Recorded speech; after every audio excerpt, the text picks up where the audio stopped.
ಈಗ ನಮಗೆ ನಮ್ಮ ಮನಸ್ಸಿಗೆ ಬರ್ಬೋದು, ಯೇಸ್ವಾಮಿಗೆ ದೀಕ್ಷಾಸ್ಥಾನದ ಅಗತ್ಯವಿತ್ತ? ಯೇಸ್ವಾಮಿಗೂ ದೀಕ್ಷಾಸ್ಥಾನ, ಯಾಕೆಂದ್ರೆ ಅವ್ರು ದೇವರಲ್ವಾ, ಅವ್ರು ಯಾಕೆ ದೀಕ್ಷಾಸ್ಥಾನ ಪಡೀತಾರೆ? ಈಗ ಅದು ಯೌವನರ ದೀಕ್ಷಾಸ್ನಾನ ಅದು ಯಾರಿಗೆ ಅಂತ ಹೇಳಿದ್ರೆ ಪಾಪದಿಂದ ಪರಿವರ್ತನೆ ಹೊಂದೋವರಿಗೆ ದೀಕ್ಷಾಸ್ಥಾನ ಇತ್ತು. ಯಾರು ಪಾಪವನ್ನ ಬಿಟ್ಟು ಸನ್ಮಾರ್ಗಕ್ಕೆ ತೆರಳುತ್ತಾರೋ ಅಂತವರಿಗೆ ದೀಕ್ಷಾಸ್ಥಾನ ಯೌವನರು ಕೊಡ್ತಾ ಇದ್ರು. ಆದ್ರಿಂದ ಎಲ್ಲಾ ಪಾಪಿಗಳು, ಎಲ್ಲಾ ಜನರು ಬಂದು ಲೈನಲ್ಲಿ ನಿಂತ್ಕೊಳ್ತಾ ಇದ್ರು, ಅವರಿಂದ ದೀಕ್ಷಾಸ್ಥಾನ ಪಡೆಯಲು ಅವರು ಆಸೆ ಪಡ್ತಾ ಇದ್ರು. ಆದ್ರೆ ಯೇಸ್ವಾಮಿ ಕೂಡ ಆ ಲೈನ್ನಲ್ಲಿ ಬಂದು ನಿಲ್ತಾರೆ. ಎಲ್ಲರ ಜೊತೆ ಪಾಪಿಗಳ ಜೊತೆಯಲ್ಲಿ ಬಂದು ದೀಕ್ಷಾಸ್ಥಾನ ಹೊಂದಲು ಯೇಸ್ವಾಮಿ ಕೂಡ ಅಲ್ಲಿ ಬಂದು ನಿಂತ್ಕೊಂಡಿರ್ತಾರೆ. ಹಾಗಾದ್ರೆ ಯೇಸ್ವಾಮಿ ಕೂಡ ಪಾಪಿನ? ಅವರು ಕೂಡ ಪಾಪ ಮಾಡಿದವರ? ಅವರಿಗೆ ಕೂಡ ಹೃದಯ ಪರಿವರ್ತನೆ ಹೊಂದಿ ಇನ್ನು ಮುಂದೆ ಪಾಪ ಮಾಡಲ್ಲ ಅಂತ ನಿರ್ಧಾರ ಮಾಡಿ ಬೇರೆ ಜನರು ಅಲ್ಲಿ ದೀಕ್ಷೆಗೆ ಬಂದ ಹಾಗೆ ಯೇಸ್ವಾಮಿ ಕೂಡ ಸ್ನಾನ ದೀಕ್ಷೆಗೆ ಬಂದಿದ್ರ? ಇಲ್ಲದಿದ್ರೆ ಅವ್ರು ಯಾಕೆ ಅಲ್ಲಿ ಲೈನಲ್ಲಿ ನಿಲ್ಬೇಕಾಗಿತ್ತು, ದೇವರಾದ್ರೆ ಪರಿಶುದ್ಧರಾದ್ರೆ ಅಂತ? ಈ ತರ ಎಲ್ಲ ನಮ್ಮಲ್ಲಿ ನಾನಾ ತರದ ಪ್ರಶ್ನೆಗಳು ಬರ್ಬೋದು, ಗೊಂದಲ ಉಂಟಾಗ್ಬೋದು. ಹಾಗಾದ್ರೆ ಯೇಸ್ವಾಮಿ ಯಾಕೆ ದೀಕ್ಷಾಸ್ಥಾನ ಪಡೆದ್ರು ಎಂಬುದನ್ನು ನಾವು ನೋಡ್ಕೊಳ್ಳೋಣ. ಆದ್ರೆ ಇಲ್ಲಿ ನೋಡಿ, ನಾವು ಯೇಸ್ವಾಮಿ ಲೋಕದಲ್ಲಿ ಅವರು ದೇವರಾಗಿನೇ ಬಂದಿಲ್ಲ, ಪರಿಶುದ್ಧ ಅಂತ ತೋರ್ಸ್ಕೊಳಿಕ್ ಬರ್ಲಿಲ್ಲ, ಅಥವಾ ಒಂದು ಅತಿಯಾದ ವ್ಯಕ್ತಿ, ಒಂದು ಸೂಪರ್ ಮ್ಯಾನ್ ತರ ಈ ಲೋಕದಲ್ಲಿ ಬರ್ಲಿಲ್ಲ. ಅವ್ರು ಈ ಲೋಕದಲ್ಲಿ ಬಂದಿರುವುದು ಯಾವ ರೀತಿಯಲ್ಲಿ, ಇಲ್ಲಿ ನಾವು ದೇವರ ವಾಕ್ಯದಲ್ಲಿ ನಾವು ನೋಡ್ತಾ ಇದ್ದೀವಿ ನೋಡಿ. 2 ಕೊರಿಂಥ 5:21 ಪಾಪವನ್ನೇ ಅರಿಯದ ಯೇಸು ಕ್ರಿಸ್ತರನ್ನು ದೇವರು ನಮಗೋಸ್ಕರ ಪಾಪ ಸ್ವರೂಪಿಯನ್ನಾಗಿಸಿದರು. ಕ್ರಿಸ್ತ ಯೇಸುವಿನಲ್ಲಿ ನಾವು ದೇವರೊಡನೆ ಸಂಬಂಧ ಪಡೆಯಲೆಂದೇ ದೇವರಿಗೆ ಮಾಡಿದರು. ಅದರಿಂದ ಪಾಪವನ್ನೇ ಅರಿಯದ ಯೇಸು ಕ್ರಿಸ್ತರನ್ನ ದೇವರು ನಮಗೋಸ್ಕರ ಪಾಪ ಸ್ವರೂಪಿಯನ್ನಾಗಿಸಿದರು. ಅದರಿಂದ ಪಾಪವನ್ನೇ ಅರಿಯದ, ಪಾಪನೇ ಮಾಡಿದ ಯೇಸ್ವಾಮಿನ ದೇವರೇನ್ ಮಾಡ್ತಾರೆ? ಪಾಪ ಸ್ವರೂಪಿಯನ್ನಾಗಿ ಮಾಡ್ತಾರೆ. ಅವರು ಪಾಪಿಯಾಗಿ ಮಾಡ್ತಾರೆ ದೇವರು.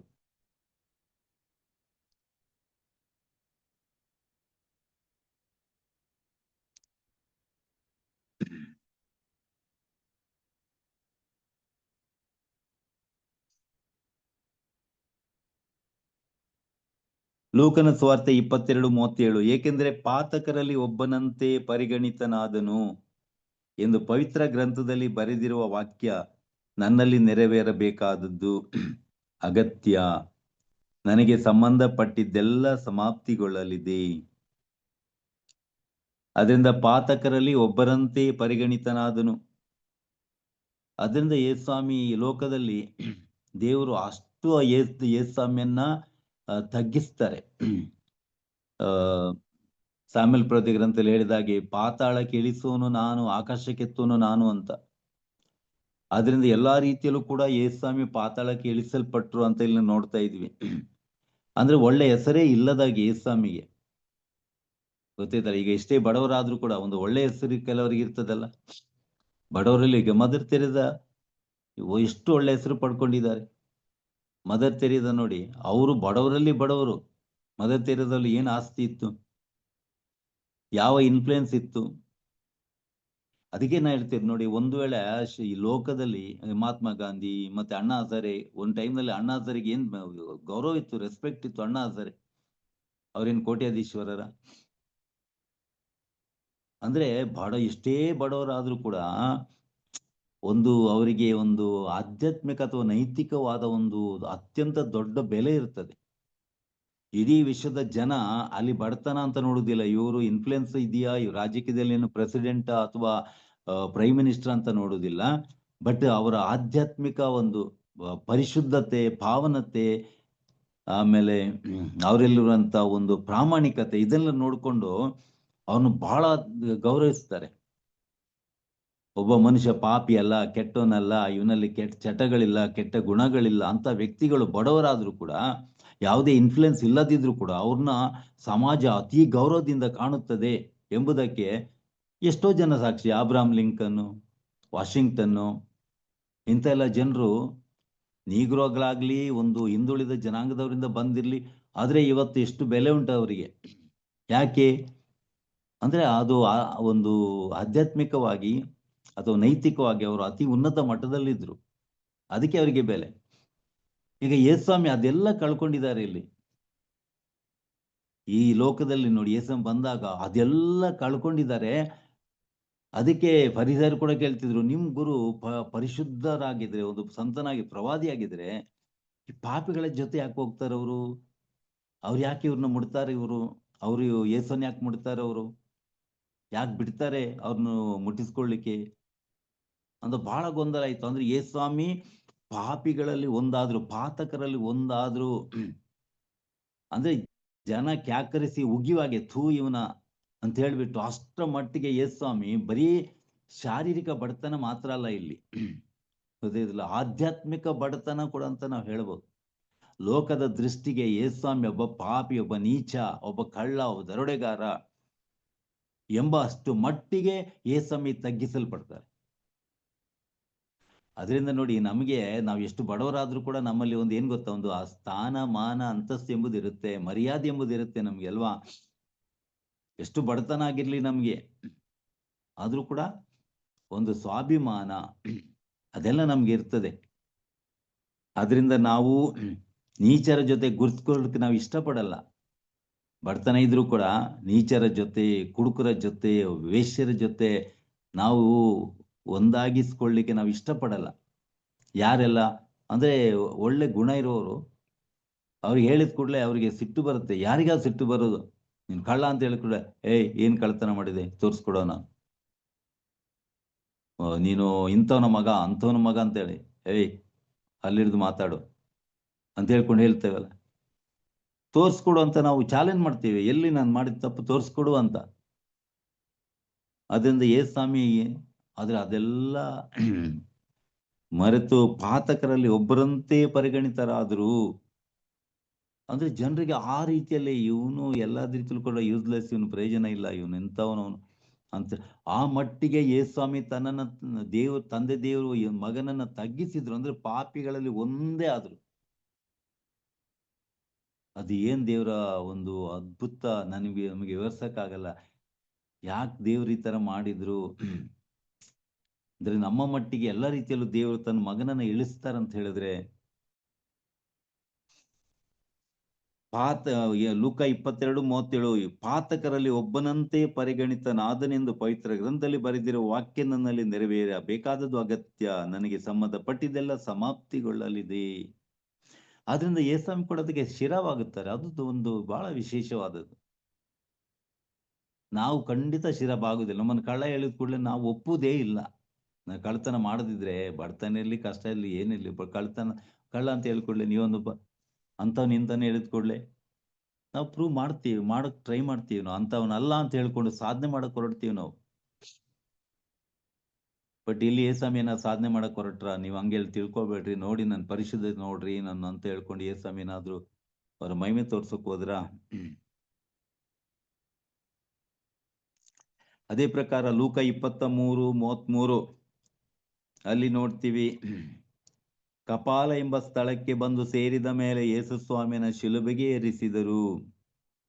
ಆ ಇಬ್ಬರು ಅಪರಾಧಿಗಳಲ್ಲಿ ಒಬ್ಬನನ್ನು ಅವರ ಬಲಗಡೆಯಲ್ಲಿ, ಮತ್ತೊಬ್ಬನನ್ನ ಅಪರಾಧಿಗಳಲ್ಲಿ ಇನ್ನೊಬ್ಬನನ್ನ ಎಡಗಡೆಯಲ್ಲಿ ಶಿಲುಬೆಗೆ ಏರಿಸಿದರು.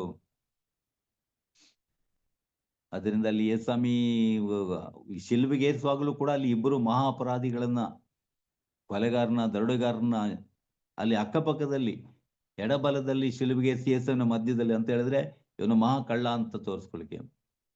3 ಜನರು ಕೂಡ ಒಂದೇ ಲೆವೆಲ್. ಅವರು ಅಪರಾಧಿಗಳು, ದರೋಡೆಗಾರರು, ಕೊಲೆಗಾರರು, ದಂಗೆಗಾರರು. ಯೇಸುಸ್ವಾಮಿ ಕೂಡ ಅವ್ರ ಜೊತೆ ಒಂದು ಅಂತ ಅವರ ನಡುವೆ ಎಣಿಸಲ್ಪಟ್ಟರು, ಪಾಪಿಗಳ ಜೊತೆಯಲ್ಲಿ ಎಣಿಸಲ್ಪಟ್ಟರು, ಗುರುತಿಸಲ್ಪಟ್ಟರು ಎಂಬುದು ಹೇಳುವ ಹಾಗೆ ಅಷ್ಟ ಮಟ್ಟಿಗೆ ಯೇಸುಸ್ವಾಮಿ ತಗ್ಗಿಸಲ್ಪಟ್ಟರು. ಅದರಿಂದ ಪ್ರಿಯರೇ, ಇದೆಲ್ಲ ಯಾಕೆ ಅಂತ ಹೇಳಿದ್ರೆ, ಯೇಸುಸ್ವಾಮಿ ನೋಡಿ, ಇದು ಕೂಡ ನಮ್ಗೆ ಅರ್ಥವಾಗುದಿಲ್ಲ. ಬಟ್ ಯೇಸುಸ್ವಾಮಿ ಕೂಡ ಇದು ಅರ್ಥವಾಯ್ತು ಎಲ್ಲ ಗೊತ್ತಿಲ್ಲ, ಯಾಕೆ ನಾನು ತಗ್ಗಿಸ್ಕೋಬೇಕು ಅಂತ. ಬಟ್ ನಾನು ಕಳೆದ ವಾರ ನಿಮ್ಗೆ ಹೇಳಿದ್ದೀನಿ, ವಿಧೇಯತೆ ಬಹಳ ಮುಖ್ಯ ಅಂತ. ಇಲ್ಲಿ ನಮ್ಮ ಸ್ಥಾನ ಮಾನ ಅಂತಸ್ತಿಗಿಂತಲೂ, ನಮ್ಮ ಮಾನ ಮರ್ಯಾದೆಗಿಂತಲೂ ಇಲ್ಲಿ ವಿಧೇಯತೆ ಬಹಳ ಮುಖ್ಯ ಅಂತ ಇಲ್ಲಿ ನಮ್ಗೆ ಇನ್ನೂ ಕೂಡ ಸಾಬೀತಾಗುತ್ತೆ. ಈ ವಿಷಯ ನಾನು ಮೊನ್ನೆ ಹೇಳಿರ್ಲಿಲ್ಲ ವಿಧೇಯತೆಯ ಬಗ್ಗೆ ಹೇಳುವಾಗ, ಬಟ್ ಇಲ್ಲಿ ನೋಡುವಾಗ ಇಲ್ಲಿ ಅಲ್ಲಿ ಸ್ನಾನಿಕಂದರು ಕೇಳ್ತಾರಲ್ಲ, ನಾನೇ ನಿಮ್ಮಿಂದ ದೀಕ್ಷಾಸ್ಥಾನ ಪಡೆಯಬೇಕಾಗಿರುವಲ್ಲಿ, ಅಂದ್ರೆ ನೀವು ಪರಿಶುದ್ಧರು, ನಾನು ಪಾಪಿ, ನಾನ್ ನಿಮ್ಮ ಹತ್ರ ಬರ್ಬೇಕು ದೀಕ್ಷಾಸ್ಥಾನ ಪಡೆಯಲಿಕ್ಕೆ, ನೀವಲ್ಲ ಅಂತ ಹೇಳುವಾಗ ಏಸಮ್ ಏನು ಉತ್ತರ ಕೊಡ್ತಾರೆ? ಮತ್ತೆಯ 3:15 ಆದ್ರೆ ಯೇಸು, ಸದ್ಯಕ್ಕೆ ತಡೆಯದಿರು, ನಾವು ದೈವ ನಿಯಮಕ್ಕೆ ತಲೆ ಬಾಗುವುದು ಒಳಿತು ಎಂದು ಯೋವನನು ಅದಕ್ಕೆ ಎಂದು ಹೇಳಿದ್ರು. ಅದಕ್ಕೆ ಯೋವನ ಕೂಡ ಸಮ್ಮತಿಸಿದ್ದ. ಅದರಿಂದ ಸದ್ಯಕ್ಕೆ ತಡೆಯಬೇಡ, ಗೊತ್ತೈತಲ್ಲ, ಯಾರಿಗೆ ಕೊಡಬೇಕು ದೀಕ್ಷಾಸ್ಥಾನ ಎಂಬ ಚರ್ಚೆ ಬೇಡ, ಯಾರು ಪರಿಶುದ್ಧರು ಯಾರು ಪಾಪಿಗಳು ಎಂಬ ಚರ್ಚೆ ಇಲ್ಲಿ ನಮ್ ಬೇಡ. ಅದೆಲ್ಲ ದೇವ್ರು ಮಾಡ್ತಾರೆ. ನಾವ್ಯಾಕೆ ಮಾಡ್ಬೇಕು? ನಾನು ಪರಿಶುದ್ಧನು, ಇನ್ನೊಬ್ಬ ಪಾಪಿ ಅಂತ ಹೇಳ್ಕೊಂಡು ನಾವ್ಯಾಕೆ ಚರ್ಚೆ ಮಾಡ್ಬೇಕು? ನಿಮ್ ದೃಷ್ಟಿಯಲ್ಲಿ ನನ್ನ ಪಾಪಿ ಆದ್ರೆ ಪಾಪಿನೇ, ಓಕೆ. ನಾನು ಯಾಕೆ ಈಗ ಲಾಯರ್ ಹಿಡ್ಕೋಬೇಕು? ನಾನು ಯಾಕೆ ಕೋರ್ಟ್ ಕಚೇರಿ ಹತ್ಬೇಕು? ನಾನು ಯಾಕೆ ದುಡ್ಡು ಖರ್ಚು ಮಾಡಬೇಕು, ಸಮಯ ವೇಸ್ಟ್ ಮಾಡಬೇಕು?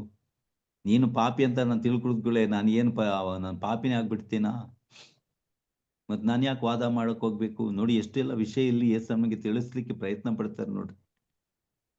ಆದ್ರಿಂದ ಇದು ದೈವ ನಿಯಮ. ಅದರಿಂದ ಯೇಸ್ವಾಮಿ ಕೂಡ ಇದು ಅರ್ಥ ಆಯ್ತಾ ಇಲ್ಲ ಗೊತ್ತಿಲ್ಲ, ಬಟ್ ಇಲ್ಲಿ ಯೇಸ್ವಾಮಿ ವಿಧೇಯತೆ ಮುಖ್ಯ ಅಂತ ತೋರಿಸ್ಕೊಡ್ತಾ ಇದ್ದಾರೆ. ಕೆಲವು ಸತಿ ನಮ್ಗೆ ಅರ್ಥ ಆಗುತ್ತೋ ಇಲ್ಲೋ ಅದು ಮುಖ್ಯ ಅಲ್ಲ, ಬಟ್ ವಿಧೇಯತೆ ಮುಖ್ಯ. ಚರ್ಚೆ ಮಾಡಕ್ ಹೋದ್ರೆ ಇಲ್ಲಿ ಯೇಸ್ವಾಮಿ ದೀಕ್ಷಾಸ್ಥಾನ ಪಡೆಯುವಂತ ಅಗತ್ಯ ಅಲ್ಲಿ ಕಾಣ್ತಿರ್ಲಿಲ್ಲ, ಯಾಕಂದ್ರೆ ಯೇಸ್ವಾಮಿ ಪಾಪಿ ಅಲ್ಲ. ಬಟ್ ಇಡೀ ಜಗತ್ತಿನ ಪಾಪ ಏನ್ ಮಾಡ್ತಾರೆ? ದೇವರು ಮಗನ ಮೇಲೆ ಹಾಕ್ತಾರೆ. ಇಡೀ ಜಗತ್ತಿನ, ಅದು ಯೆಶಾಯ ಪ್ರವಾದಿ ಗ್ರಂಥ 53ನಲ್ಲಿ ಅದು ಬಹಳ ಸ್ಪಷ್ಟವಾಗಿದೆ. ಇಡೀ ಜಗತ್ತಿನ ಪಾಪಗಳನ್ನ ದೇವ್ರೇನ್ ಮಾಡ್ತಾರೆ? ಅವರು ಹೊತ್ತ ಹೊರೆ, ಅದು ನಮ್ಮ ಪಾಪದ ಹೊರೆಯಾಗಿದೆ ಎಂದು.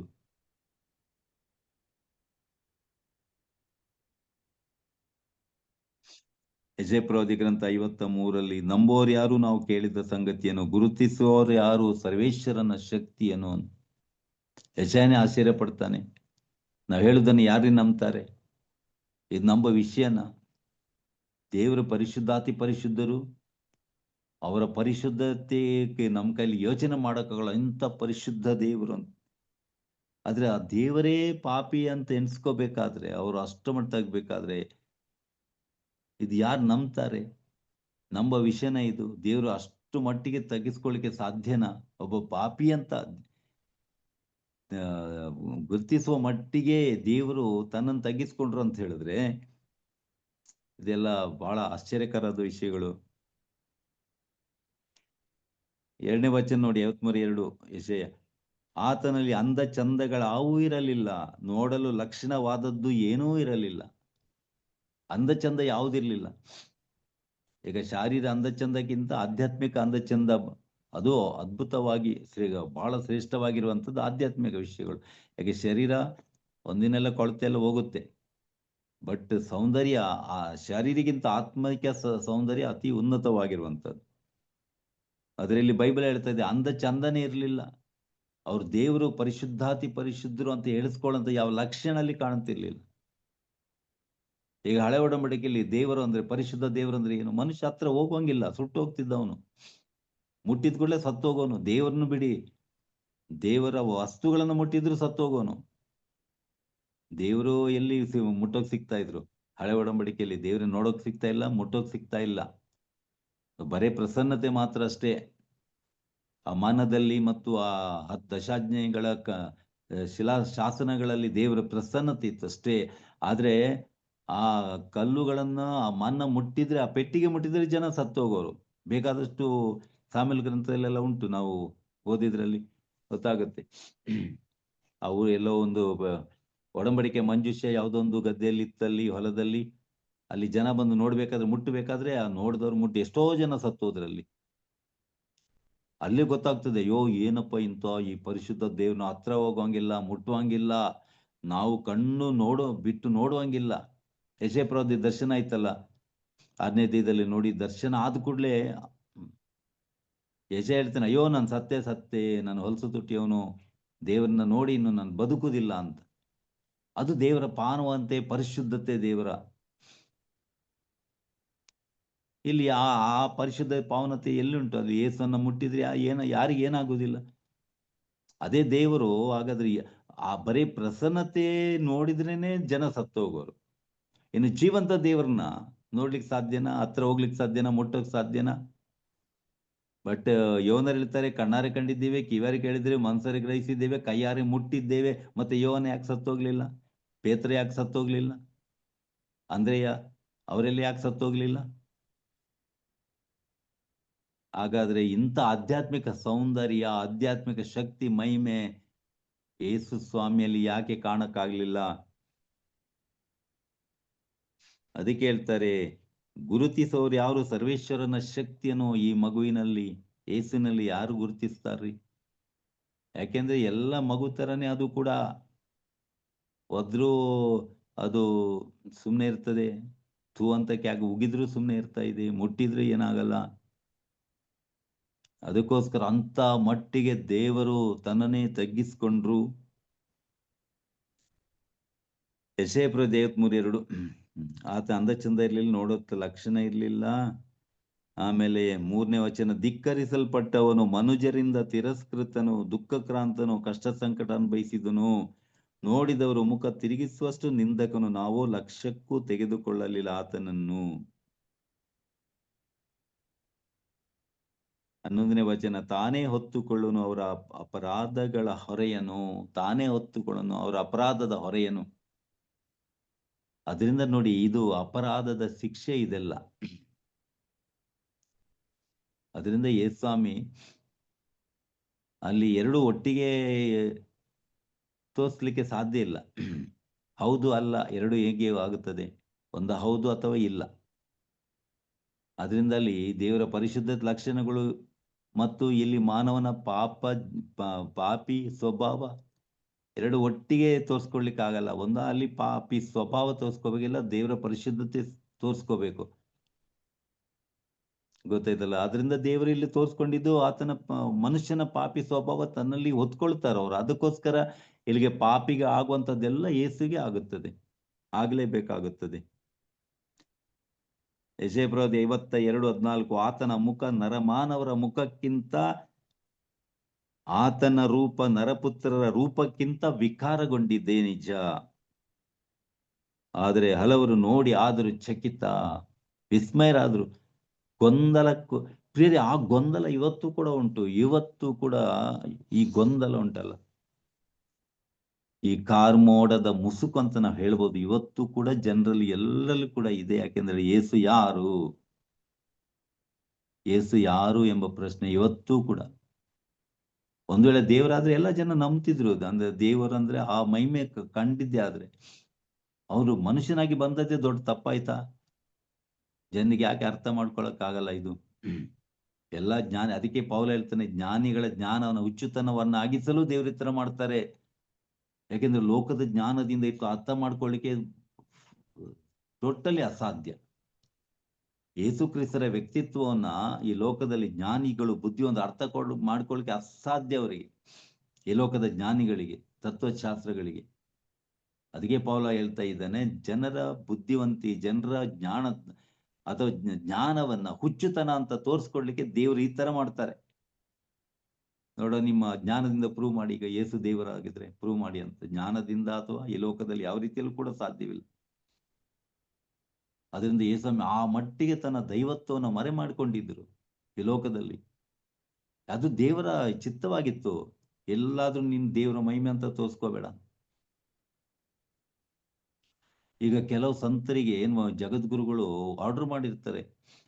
ಉದಾಹರಣೆಗೆ ಫಾದರ್ ಪಿಯೋ ಅಂತ ಗಣ, ಫಾದರ್ ಪಿಯೋ ಎಂತ ದೇವರು. ಅವರೊಂದು ಪೂಜೆ ಎಲ್ಲ ಅರ್ಪಣೆ ಮಾಡ್ಬೇಕಾದ್ರೆ 5-6 ಗಂಟೆ ಒಂದು ಪೂಜೆ ಅಂತೆ.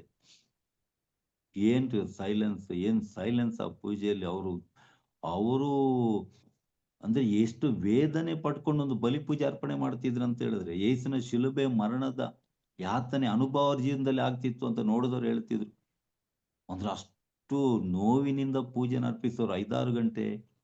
ಆಮೇಲೆ ಜನ ಕಿಕ್ಕಿರಿದು ನೆರೆತಿದ್ರು ಚರ್ಚಲ್ಲಿ. ಜಗದ್ಗುರುಗಳು ಹೇಳಿದ್ರು, ನೀನ್ ಪಬ್ಲಿಕ್ ಆಗಿ ಪೂಜೆ ಅರ್ಪಣೆ ಮಾಡಬಾರ್ದು. ಏನ್ ತಪ್ಪು ಅವ್ರದ್ದು? ಅವರ ಪರಿಶುದ್ಧತೆ, ಅವ್ರ ಪರಿಶುದ್ಧರಾಗಿರೋನ್ ತಪ್ಪ? ಅಷ್ಟು ಪವಿತ್ರವಾಗಿರುವಂಥದ್ದು ತಪ್ಪ?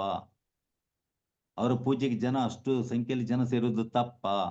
ಮತ್ತೆ ಯಾಕೆ ಜಗದ್ಗುರು ಆರ್ಡರ್ ಮಾಡಿದ್ರು, ನೀನ್ ಪಬ್ಲಿಕ್ ಆಗಿ ಪೂಜೆ ಹೇಳ್ಬಾರ್ದು, ಗುಟ್ಟಾಗಿ ರಹಸ್ಯವಾಗಿ ಒಂದು ಕದ್ದು ಹೇಳುವಾಗೆ ಒಳಗಡೆ ಹೇಳಬೇಕು ಅಂತ? ವಿಧೇಯರಾದ್ರು ಅವರು, ವಿಧೇಯರಾದ್ರು. ಗೊತ್ತೈತಲ್ಲ, ಅವ್ರು ಯೇಸುಸ್ವಾಮಿಯ ಒಂದು ಗುಣಲಕ್ಷಣಗಳನ್ನ ಚೆನ್ನಾಗಿ ಅರ್ಥಕೊಂಡಿದ್ರು ಅವರು. ಅದಕ್ಕೋಸ್ಕರ ಅವರು ಯೇಸು ತರ ಆಗ್ಬೇಕಂತ ಅದಕ್ಕೆ ಅವರು ಒಪ್ಕೊಂಡ್ರು. ಬೇರೆ ಒಪ್ಕೊಳ್ತಾರ? ಇವತ್ತು ಎಷ್ಟು ಜನ ಒಪ್ಕೊಳ್ತಾರೆ? ಬಿಷಪ್ ಆರ್ಡರ್ ಮಾಡಿದರೆ ಪೂಜೆ ಹೇಳ್ಬೇಡ ಅಂತ, ಗುರುಗಳು ಕೇಳ್ತಾರ? ಅವನೇನು, ನಮ್ಗೆ ದೀಕ್ಷೆ ಕೊಟ್ಟಿದ್ದೀವಿ ಪೂಜೆ ಹೇಳಕ್ಕೆ, ಅವನೇನು ಹೇಳಕ್ಕೆ ಅಂತ ಹೇಳ್ಕೊಂಡು ಉಲ್ಟಾನೆ ಮಾತಾಡ್ತಾರೆ. ವಿಧೇಯತೆ ಅಂದ್ರೆ ಆತರ. ಅದಕ್ಕೆ ನಾವು ಅದು ಕೂಡ ಕಲಿಬೇಕು. ನಾವು ಆರ್ಗ್ಯೂ ಮಾಡೋಕ್ಕಾಗಲ್ಲ. ನಾನು ಯಾಕೆ ಪೂಜೆ ಹೇಳಬಾರದು, ಬಿಷಪ್ ಯಾಕೆ ನಾನು ತಡೆದ್ರು, ಪಬ್ಲಿಕ್ ಆಗಿ ಪೂಜೆ ಹೇಳಬಾರದು, ಅಲ್ಲಿ ಹೋಗಿ ಪೂಜೆ ಹೇಳಬೇಡ, ಇಲ್ಲಿ ಹೋಗಿ ಪೂಜೆ ಹೇಳಬೇಡ, ಏನಕ್ಕೆ ಬಿಷಪ್ರು ತಡೀತಾರೆ ನನ್ನ? ಪ್ರಿಯರಿ, ಅದಕ್ಕೆ ನಾ ಹೇಳ್ತೀವಿ, ಜೀಸಸ್ ಲೈಫ್ ನಮ್ಗೆ ಒಂದು ಆದರ್ಶ ಆಗ್ಬೇಕ್ರಿ. ಯೇಸುನ ಲೈಫು ನಮಗೆ ಆದರ್ಶ ಆಗ್ಬೇಕು. ಇಲ್ಲಿ ತಂದೆ ದೇವರು ಅವ್ರನ್ನ ಯಾವ ಮಟ್ಟಿಗೆ ಒಂದು ನೀಚತನಕ್ಕೇನೆ ಇಳಿಸಿದ್ರಂತ ಹೇಳ್ಬೋದು. ಎಂಥ ಒಂದು ಅಧೋಗತಿಗೆ ಯೇಸಮ್ಮನ ಇಳಿಸಿದ್ರು. ಯೇಸಮ್ಮನ ಕ್ವಶನ್ ಮಾಡಿದ್ರ? ಯೇಸಮ್ಮ ಸ್ವತಃ ದೇವರಾದ್ರು ಕೂಡ ಆ ಮಟ್ಟಿಗೆ ಇಳಿದ್ರು ಅಂತ ಹೇಳಿದ್ರೆ, ಮತ್ತೆ ಎಲ್ಲಿ ಇದೆಲ್ಲ ಬೈಬಲ್ ಏನೇ ಹೇಳ್ತಾ ಇದೆ ಅಂತ ಹೇಳಿದ್ರೆ, ಯೇಸಮ್ಮ ಯೋನರಿಗೆ ಉತ್ತರ ಕೊಟ್ರಲ್ಲ, ಸದ್ಯಕ್ಕೆ ತಡೆಯಬೇಡ. ಮತ್ತಾಯ 3:15, ಸದ್ಯಕ್ಕೆ ತಡೆಯಬೇಡ, ನಾವು ದೈವ ನಿಯಮಕ್ಕೆ ತಲೆ ಬಾಗುವುದೇ ಒಳಿತು. ದೈವ ನಿಯಮಕ್ಕೆ ಒಳಿತು. ನಮ್ದು ಒಳ್ಳೆಯವನ ಕೆಟ್ಟವನ, ನನ್ ತಪ್ಪುಂಟಾ ಇಲ್ವಾ, ಇದೆಲ್ಲ ಚರ್ಚೆ ನಾವು ಮಾಡ್ತೀವಲ್ವಾ? ನಾವು ನೋಡ್ತೀವಿ ಅಂದಿಂದ ಜೀವನದಲ್ಲಿ ಯಾರಾದ್ರೂ ಹಿರಿಯರು ಏನಾದ್ರು ಹೇಳಿದ ಕೂಡಲೇ ನಾವು ಚರ್ಚೆ ಮಾಡ್ತೀವಿ. ಯಾಕೆ ಹೇಳಿದ್ರು, ನನ್ನಲ್ಲಿ ಏನ್ ತಪ್ಪುಂಟು, ನಾನು ಯಾಕೆ ಈ ಎಲ್ಲ ಶಿಕ್ಷೆ ಅನ್ಭವಿಸ್ಬೇಕು, ಯಾಕೆ ನಾನು ಆ ಮಟ್ಟಕ್ಕೆ ಇಳಿಬೇಕು? ನನ್ ಕೂಡ ಸ್ವಾಭಿಮಾನ ಕಾಪಾಡ್ಕೋಬೇಕು ನಾನು. ಆ ಮಟ್ಟಿಗೆಲ್ಲ ಇಳಿಯಕ್ಕಾಗಲ್ಲ ಅಂತೆಲ್ಲ ಚರ್ಚೆ ಮಾಡಲ್ವಾ? ಯೇಸು ಸ್ವಾಮಿ ಜೀವನ ರೀ. ಬಟ್ ಅರ್ಥ ಆಗಲ್ಲ ಅದು, ಸಾಮಾನ್ಯ ಯಾರಿಗೂ ಅರ್ಥ ಆಗಲ್ಲ ಅದು. ಫಾದರ್ ಪಿಯೋ ಅವರು ಅರ್ಥ ಮಾಡ್ಕೊಂಡ್ರು, ಸಂತ ಅಂತೋನಿಯರು ಅರ್ಥ ಮಾಡ್ಕೊಂಡ್ರು, ಸಂತ ಅಸಿಜಿ ದೇವಿಯರ್ ಅವ್ರು ಅರ್ಥ ಮಾಡ್ಕೊಂಡ್ರು, ಮದರ್ ತೆರೇಸಾ ಅರ್ಥ ಮಾಡ್ಕೊಂಡ್ರು. ನಿಮಗೆ ನನಗೆ ಅರ್ಥ ಆಗುತ್ತದಾ? ನಿಮಗೆ ನನಗೆ ಅರ್ಥ ಆಗುತ್ತದಾ? ಆಗುದಿಲ್ಲಲ್ಲ, ಆಗಲ್ಲ. ಅದಕ್ಕೆ ಹೇಳೋದು ಪ್ರೇಯರ್ ಅಂದ್ರೆ ಏನು ಅಂತ, ಪ್ರಾರ್ಥನೆ ಅಂದ್ರೆ ಏನು, ಅದು ಕೊಡು ಇದು ಕೊಡು ಅಂತಲ್ಲ, ಇಂಥ ಜ್ಞಾನ ಕೊಡಿ, ಇದು ಪ್ರೇಯರು, ನಿಜವಾದ ಪ್ರೇಯರ್. ನಾನು ಯೇಸು ತರ ಆಗ್ಬೇಕಂತ ಹೇಳಿದ್ರೆ ನಿಜವಾಗ್ಲೂ ಕೂಡ ಇದೆಲ್ಲ ನಾವು ಡೀಪ್ ಆಗಿ ಸ್ಟಡಿ ಮಾಡಲೇಬೇಕು. ಯೇಸು ತರ ಆಗ್ಬೇಕಾದ್ರೆ ಇದರಲ್ಲಿ ಏನ್ ಗೊತ್ತಾ, ನಮ್ಮ ಲೋಕದ ವಿಷಯಗಳಲ್ಲಿ ಎಂತ PhD ಮಾಡ್ತೀವಿ ನಾವು, ಏನಕ್ಕೆ? ಅದೇ ಸ್ವರ್ಗಕ್ಕೆ ತಗೊಂಡು ಹೋಗುತ್ತಾ ನಮಗೆ? ಲೋಕದ ವಿಷಯಗಳಲ್ಲಿ ನಾವು ಡಾಕ್ಟರೇಟ್ ಪಡಿತೀವಿ ನಾವು. ಪ್ರಿಯ, ಆಧ್ಯಾತ್ಮಿಕ ವಿಷಯದಲ್ಲಿ ಡಾಕ್ಟರೇಟ್ ಪಡಿಬೇಕು ನಾನು ಹೇಳ್ತಿರೋದು, ಗೊತ್ತೈತಲ್ಲ? ಎಲ್ರಿಗೆ ಡಾಕ್ಟರೇಟ್ ಪಡಿಲಿಕ್ಕೆ ಆಗುದಿಲ್ಲ ಅಂತ ಹುಷಾರದ ಮಕ್ಕಳು ಮಾತ್ರ ತಗೋಬಹುದು. ಅದೇ ತರ ಇಲ್ಲಿ ಕೂಡ ಎಲ್ರು ಕೂಡ ಈ ಮಟ್ಟಕ್ಕೆ ಇಳಿಯಕ್ಕೆ ಆಗುದಿಲ್ಲ, ಗೊತ್ತೈತಲ್ಲ? ಈ ಮಟ್ಟಕ್ಕೆ ಇಳಿಯಲಿಕ್ಕೆ ಆಗುವುದೇ ಇಲ್ಲ. ಒಂದು ಕೋಟಿಯಲ್ಲಿ ಒಬ್ರಿಬ್ರು, ಅದು ಜಾಸ್ತಿನ ಅಂತ ಹೇಳ್ಬೋದು ನಾವು. ಕೋಟಿಯಲ್ಲಿ ಒಬ್ರ ಇಬ್ರ ಅಥವಾ 0.1 2 ಗೊತ್ತಿಲ್ಲ ನನಗೆ. ಕೋಟಿಯಲ್ಲಿ ಈ ಮಟ್ಟಕ್ಕೆ ಈ ಜ್ಞಾನ ಪಡೆಯಲಿಕ್ಕೆ, ಈ ತಿಳುವಳಿಕೆ ಪಡೆಯಲಿಕ್ಕೆ.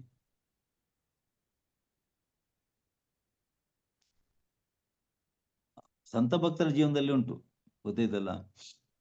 ಶಿಲುಬೆಯ ಸಂತ ಜಾನ್ ಅಂತ ಕಾಣುತ್ತೆ. ಅವರ ಮೇಲೆ ಅಪರಾಧ ಬಂದಾಗ ಅವ್ರು ಏನ್ ತಪ್ಪು ಮಾಡಿಲ್ಲ, ಅಪರಾಧ ಹೊರಿಸಿದ್ರು, ನೀನ್ ಕಳ್ಳ, ನೀನು ಅಂತವ್, ನೀನ್ ನಿಂತವನು ಅಂತ ಹೇಳುವಾಗ ನೇರ ಶಿಲುಬೆ ಮುಂದೆ ಹೋದ್ರು. ಹೇಳಿದ್ರು, ಯೇಸು ನಾನು ತಪ್ಪು ಮಾಡಿಲ್ಲ, ಬಟ್ ಈ ಅಪರಾಧ ನನ್ನ ಮೇಲೆ ಹೊರಿಸಲ್ಪಟ್ಟಿದೆ ಅಂತ ಹೇಳುವಾಗ ಯೇಸು ಮಾತಾಡಿದ್ರು, ಯೋವನನೇ, ನಾನು ಮಾಡಿದ ಯಾವ ತಪ್ಪಿಗೆ ನನಗೆ ಶಿಲುಬೆ ಶಿಕ್ಷೆ ಅಂತ ಕೇಳಿದ್ರು. ಅಲ್ಲಿ ತಣ್ಣಗಾಗ್ಬಿಟ್ರು, ಸೈಲೆಂಟ್ ಆಗ್ಬಿಟ್ರು ಶಿಲುಬೆ ಸಂತ ಜಾನ್ರವರು. ಸೈಲೆಂಟ್ ಆದ್ರು. ಆಮೇಲೆ ಆರ್ಗ್ಯುಮೆಂಟ್ ಮಾಡಕ್ ಹೋಗಿಲ್ಲ, ಕ್ವಶನ್ ಮಾಡಕ್ ಹೋಗಿಲ್ಲ. ಇಡೀ ಜಗತ್ತಿನ ಪಾಪ ಯೇಸು ಹೊತ್ಕೊಂಡ್ರು. ಒಂದೇ ಒಂದು ತಪ್ಪು ಮಾಡಿಲ್ಲ. ಅದು ಇಡೀ ಜಗತ್ತಿನ ಪಾಪ ತನ್ನ ಮೇಲೆ ಹೊತ್ಕೊಂಡು ಪ್ರಾಯಶ್ಚಿತ್ತ ಯೇಸು ಮಾಡಿದ್ರು. ಯೇಸು ಬ್ಯಾಪ್ಟಿಸಮ್ ತಗೊಂಡ್ರು. ಇಡೀ ಲೋಕದ ಪರಿಶುದ್ಧತೆಗೋಸ್ಕರ ಜೀಸಸ್ ಪರಿವರ್ತನೆ ಸಂಕೇತವಾಗಿ ಯೋನರಿಂದ ದೀಕ್ಷಾಸನ ಪಡ್ಕೊಳ್ತಾರೆ ಯೇಸು ಸ್ವಾಮಿ.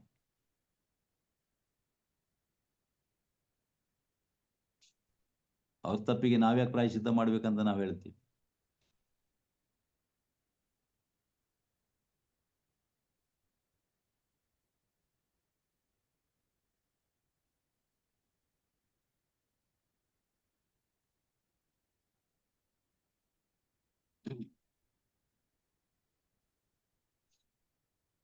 ಯೆಶಾಯ 53:11 ಸಜ್ಜನನಾದ ತಾತ್ ನನ್ನ ದಾಸ ತರುವನು ಸನ್ಮಾರ್ಗಕ್ಕೆ ಬಹುಜನರನು ತಾನೇ ಹೊತ್ತುಕೊಳ್ಳುವನು ಅವರ ಅಪರಾಧಗಳ ಹೊರೆಯನು. ಅದರಿಂದ ಈ ಎಲ್ಲ ಹೊರೆಯನ್ನ ಹೊತ್ಕೊಂಡೇ ಯೇಸ್ವಾಮಿ ಬೇರೆಯವರ ಹೊರೆಗಳನ್ನ ಇಳಿಸ್ಬೇಕಾದದ್ದು ಅಂತ ದೇವರ ಅದು ಯೋಜನೆ ಇತ್ತದು.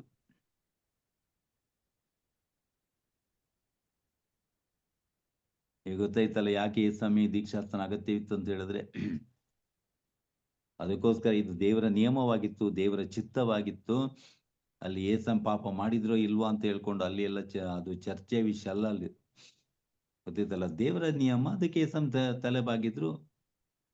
ಪಾತಾಳಕ್ಕೆ ಇಳಿಸೋನು ನಾನು, ಆಕಾಶಕ್ಕೆ ಎತ್ತೋನು ನಾನು. ನಾಳೆ ಅದೇ ಯೇಸನ್ನ ಆಕಾಶಕ್ಕೆ ಎತ್ತುತ್ತಾರೆ ದೇವರು. ಆಗ ತಡೆಯೋರು ಯಾರು?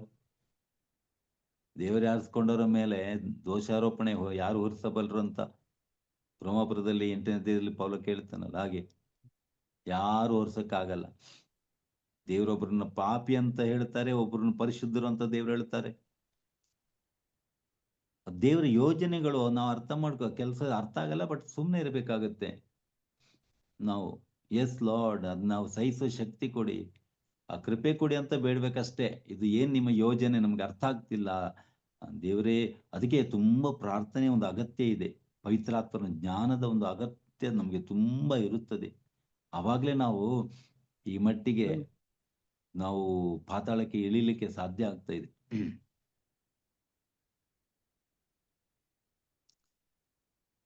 ಅದರಿಂದ ಏನಾಗ್ತದೆ ಅಂತ ಹೇಳಿದ್ರೆ, ಈಗ ಯೇಸ್ವಾಮಿ ನಮ್ಮ ಸ್ವಭಾವದಲ್ಲಿ ಬಂದ್ಬಿಟ್ಟು ಅವರು ಈ ಸ್ವಭಾವವನ್ನ ಜ್ಞಾನಸ್ಥದಿಂದ ಪರಿಶುದ್ಧಗೊಳಿಸ್ತಾರೆ. ಈಗ ನಮ್ಮ ಪಾಲಿಗೆ ಏನಾಗಿದೆ ಅಂತ ಹೇಳಿದ್ರೆ ನೋಡಿ, ಈಗ ಯೇಸು ಸ್ವಾಮಿ ಏನೋ ತನ್ನ ಪಾಲಿಗೆ ದೇವರು ಕೊಟ್ಟಂತ ಒಂದು ಎಲ್ಲ ಯೋಜನೆಯನ್ನ ಅವರು ಅದನ್ನ ಅನುಸರಿಸುತ್ತಾರೆ. ಈಗ ನಾವೇನ್ ಮಾಡ್ಬೇಕಂತ ಹೇಳಿದ್ರೆ, ಈಗ ನಮ್ಮ ಪರಿಶುದ್ಧತೆಗೆ ನಾವೇನ್ ಮಾಡ್ಬೇಕಂತ ಹೇಳಿದ್ರೆ, ದೇವ್ರು ನಮ್ಮ ಬಗ್ಗೆ ಇರುವಂತ ಯೋಜನೆ ನಾವು ಕಾರ್ಯಗತಗೊಳಿಸ್ಬೇಕು. ಈಗ ಯೇಸು ಸ್ವಾಮಿ ನಮ್ಮ ಪರಿಶುದ್ಧತೆಗೆ ಅವರು ಎಷ್ಟು ತಗ್ಲಿಕ್ಕಾಗ್ತಾ ಇದೆ, ನಮ್ಮಟ್ಟಿಗೆ ಇಳಿದು ನಮ್ಮನ್ನ ಮೇಲೆ ಎತ್ತಕ್ಕೆ ಅಂತ, ನಮ್ಮ ದೇವರ ಮಟ್ಟಿಗೆ ಮೇಲೆ ದೇವರಿಗೆ ನಮ್ಮ ದೇವರನ್ನಾಗಿ ಮಾಡ್ಲಿಕ್ಕೆ ಅವರು ನಮ್ಮನ್ನು ಅಷ್ಟು ಕೆಳಗೆ ಇಳಿತಾರೆ ಅವರು.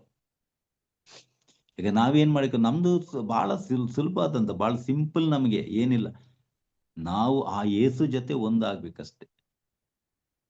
ಒಂದಾದ ಕೂಡಲೇ ಏನಾಗ ಆಟೋಮೆಟಿಕ್ ನಾವು ಮೇಲೆ ಎತ್ತಲ್ಪಡ್ತೇವೆ ಯೇಸ್ವಾಮಿ ಜೊತೆ. ಬಹಳ ಸಿಂಪಲ್. ಅದಕ್ಕೆ ದೇವ್ರೇನ್ ಮಾಡ್ತಾರೆ, ಯೇಸನ್ನ ನಮ್ಮ ಮಟ್ಟಿಗೆ ಇಳಿಸ್ತಾರೆ. ಅವಾಗ ಏನಾಗ್ತದೆ, ನಮ್ಗೆ ನಮ್ದೇ ಸ್ಟ್ಯಾಂಡರ್ಡ್ಗೆ ಬಂದ್ಮೇಲೆ ಯೇಸ್ವಾಮಿನ ನಾವು ಒಂದಾಗಿ ಕಾಣ್ಲಿಕ್ಕೆ ಆಗ್ತದೆ, ಜೊತೆಯಾಗಿ ಆಗ್ಲಿಕ್ಕೆ ಆಗುತ್ತದೆ. ಅರ್ಥ ಆಯ್ತಲ್ಲ? ಒಂದು ವೇಳೆ ಯೇಸ್ವಾಮಿ ಉನ್ನತದಲ್ಲಿ ಇದ್ದಿದ್ರೆ ಸಾರಿ ನಮ್ಗೆ ಹತ್ತಕ್ಕಾಗಲ್ಲ ಅಂತ ಹೇಳ್ಬೋದಿತ್ತು ನಾವು. ನಮ್ಗೆ ನಾವು ಎಷ್ಟು ಕಾರಣ ಕೊಡ್ಬೋದಿತ್ತು. I am very sorry Jesus, ನಿಮ್ ಸ್ಟ್ಯಾಂಡರ್ಡ್ ಬಹಳ ಮೇಲಿದೆ, ನಮ್ಗೆ ಹತ್ತಕ್ಕಾಗಲ್ಲ, ನಮ್ಗೆ ಏರ್ಲಿಕ್ಕೆ ಆಗೋದಿಲ್ಲ, ಆ ಮಟ್ಟಿಗೆ ನಮ್ಮನೆ ರೈಸ್ ಮಾಡ್ಲಿಕ್ಕೆ ಆಗೋದಿಲ್ಲ, ಸಾರಿ ಅಂತ ನಾವು ತಪ್ಪಿಸ್ಕೋಬಹುದಿತ್ತು. ಬಟ್ ಈಗ ಏನುಂಟು ಅಡ್ಡಿ ಅಡಚಣೆಗಳು, ನಮ್ಮಟ್ಟಿಗೆ ಅವ್ರು ಇಳಿದಿದ್ದಾರಲ್ವಾ, ಮತ್ತೆ ಯಾಕೆ ಅವ್ರ ಜೊತೆ ನಾವು ಒಂದಾಗ್ಲಿಕ್ಕೆ ಆಗುದಿಲ್ಲ? ಏನ್ ಪ್ರಾಬ್ಲಮ್, ಏನ್ ನಮ್ಮನ್ನು ತಡೀತಾ ಇದೆ? ಆಮೇಲೆ ನಾವು ತಪ್ಪಿಸ್ಕೊಳ್ಳಿಕ್ಕೆ ಮತ್ತೆ ಏನ್ ಕಾರಣ ಕೊಡ್ಬೋದಲ್ಲಿ? ಸ್ವರ್ಗಕ್ಕೆ ಹೋದ್ಮೇಲೆ ಏಸೇ ನಾವು ನಿಮ್ಮ ಸ್ಟ್ಯಾಂಡರ್ಡ್ಗೆ ಬರ್ಲಿಕ್ಕೆ ಆಗ್ಲಿಲ್ಲ ಅಂತ ಹೇಳ್ತಾರೆ. ನನ್ಗೆ ಬರುದೇನು, ನಿಮ್ಮ ಸ್ಟ್ಯಾಂಡರ್ಡ್ಗೆ ನಾನ್ ಬಂದಿದ್ದೇನೆ ಅಂತ ಏಸಮ್ಮ ಉತ್ತರ ಕೊಡ್ತಾರಲ್ಲಿ. ನನ್ನ ಸ್ಟ್ಯಾಂಡರ್ಡ್ಗೆ ಬರ್ಲಿಕ್ಕೆ ಆಗಿಲ್ಲ ಅಂತ ಹೇಳ್ತೀರಲ್ಲ, ನಿಮ್ ಸ್ಟ್ಯಾಂಡರ್ಡ್ಗೆ ನಾನು ಇಳಿದಿದ್ದೇನಲ್ಲ, ನಿಮ್ ಸ್ಟ್ಯಾಂಡರ್ಡ್ಗೆ ಇಳಿದಿದ್ದೀನಿ, ಮತ್ತೆ ನನ್ ಜೊತೆ ಒಂದಾಗ್ಲಿಕ್ಕೆ ನಿಮ್ ಏನ್ರಿ ಕಷ್ಟ ಆಗಿತ್ತು ಅಂತ ಕೇಳಲ್ವಾ?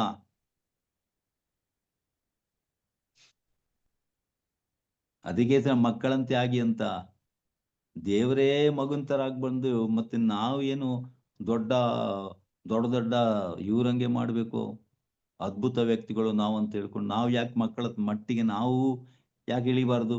ಆ ಮಟ್ಟಿ ಇದ್ರೂ ಕೂಡ ನಾವು ಇಲ್ಲಪ್ಪ, ನಾವು ಆ ಥರ ಅಲ್ಲ, ನಾವು ದೊಡ್ಡವರು ಅಂತ ಯಾಕೆ ತೋರಿಸ್ಕೋಬೇಕು?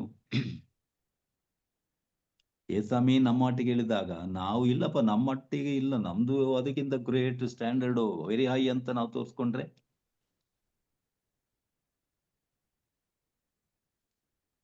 ಕೆಲವು ಸತಿ ಆ ಥರ ಆಗ್ತದೆ.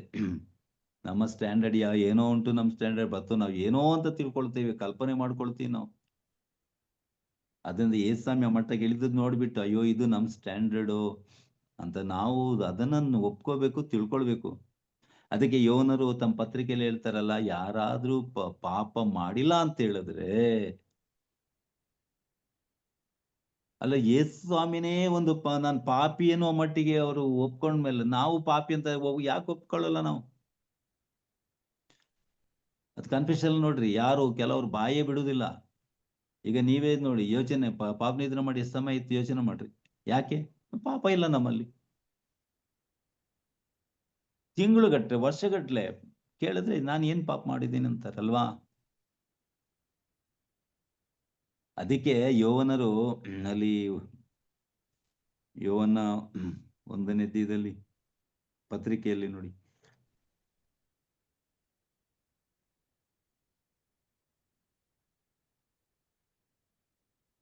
8ನೇ ವಚನ, 1 ಯೋನ 1:8, ನಮ್ಮಲ್ಲಿ ಪಾಪ ಇಲ್ಲ ಎಂದು ನಾವು ಹೇಳಿಕೊಳ್ತಾ ಇದ್ದೀವಿ. ನಾವು ನಾವೇನು ಪಾಪ ಮಾಡಿಲ್ಲ.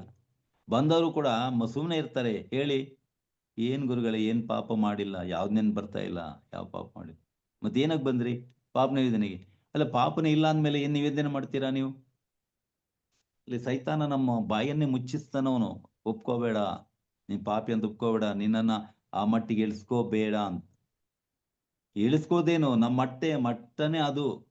ಆದ್ರೂ ನಾವು ಇಳಿಸ್ಕೊಳ್ಬೇಡ ಅಂದ್ರೆ ನಾವು ಎಷ್ಟು ಮೇಲೆ ರೈಸ್ ಆಗಿರ್ತೀವಿ. ನಾವು ರೈಸ್ ನಮ್ಮನೆ ಮಾಡ್ಕೋತೀವಿ ನಾವು.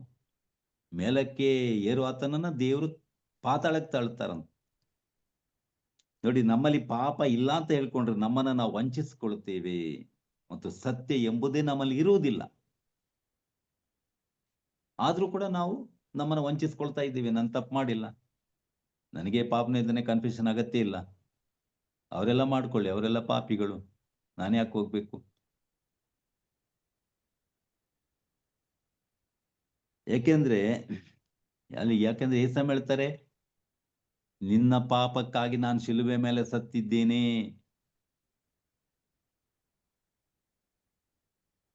ನೋಡಿ 10ನೇ ವಚನ, ನಾವು ಪಾಪ ಮಾಡಿಲ್ಲವೆಂದು ಹೇಳಿದರೆ ದೇವರನ್ನ ಸುಳ್ಳುಗಾರನಾಗಿ ಮಾಡ್ತೀವಿ. ನಾನು ಪಾಪ ಮಾಡಿಲ್ಲ ಅಂತ ಹೇಳಿದ್ರೆ ನಾನು ದೇವರನ್ನ ಸುಳ್ಳುಗಾರನ ಹೇಗೆ ಸುಳ್ಳುಗಾರನ ಮಾಡ್ತೀವಿ? ಯಾಕೆಂದ್ರೆ ದೇವ್ರು ಹೇಳ್ತಾರೆ, ನಿನ್ ಪಾಪಕ್ಕಾಗಿ ನಾನು ಸತ್ತೆ. ಇಲ್ಲಿ ನಾನು ಹೇಳ್ತೀನಿ ನಾನು ಪಾಪ ಮಾಡಿಲ್ಲ, ಬಟ್ ದೇವ್ರು ಹೇಳ್ತಾರೆ ನಿನ್ ಪಾಪಕ್ಕೆ ನಾನು ಸತ್ತೆ.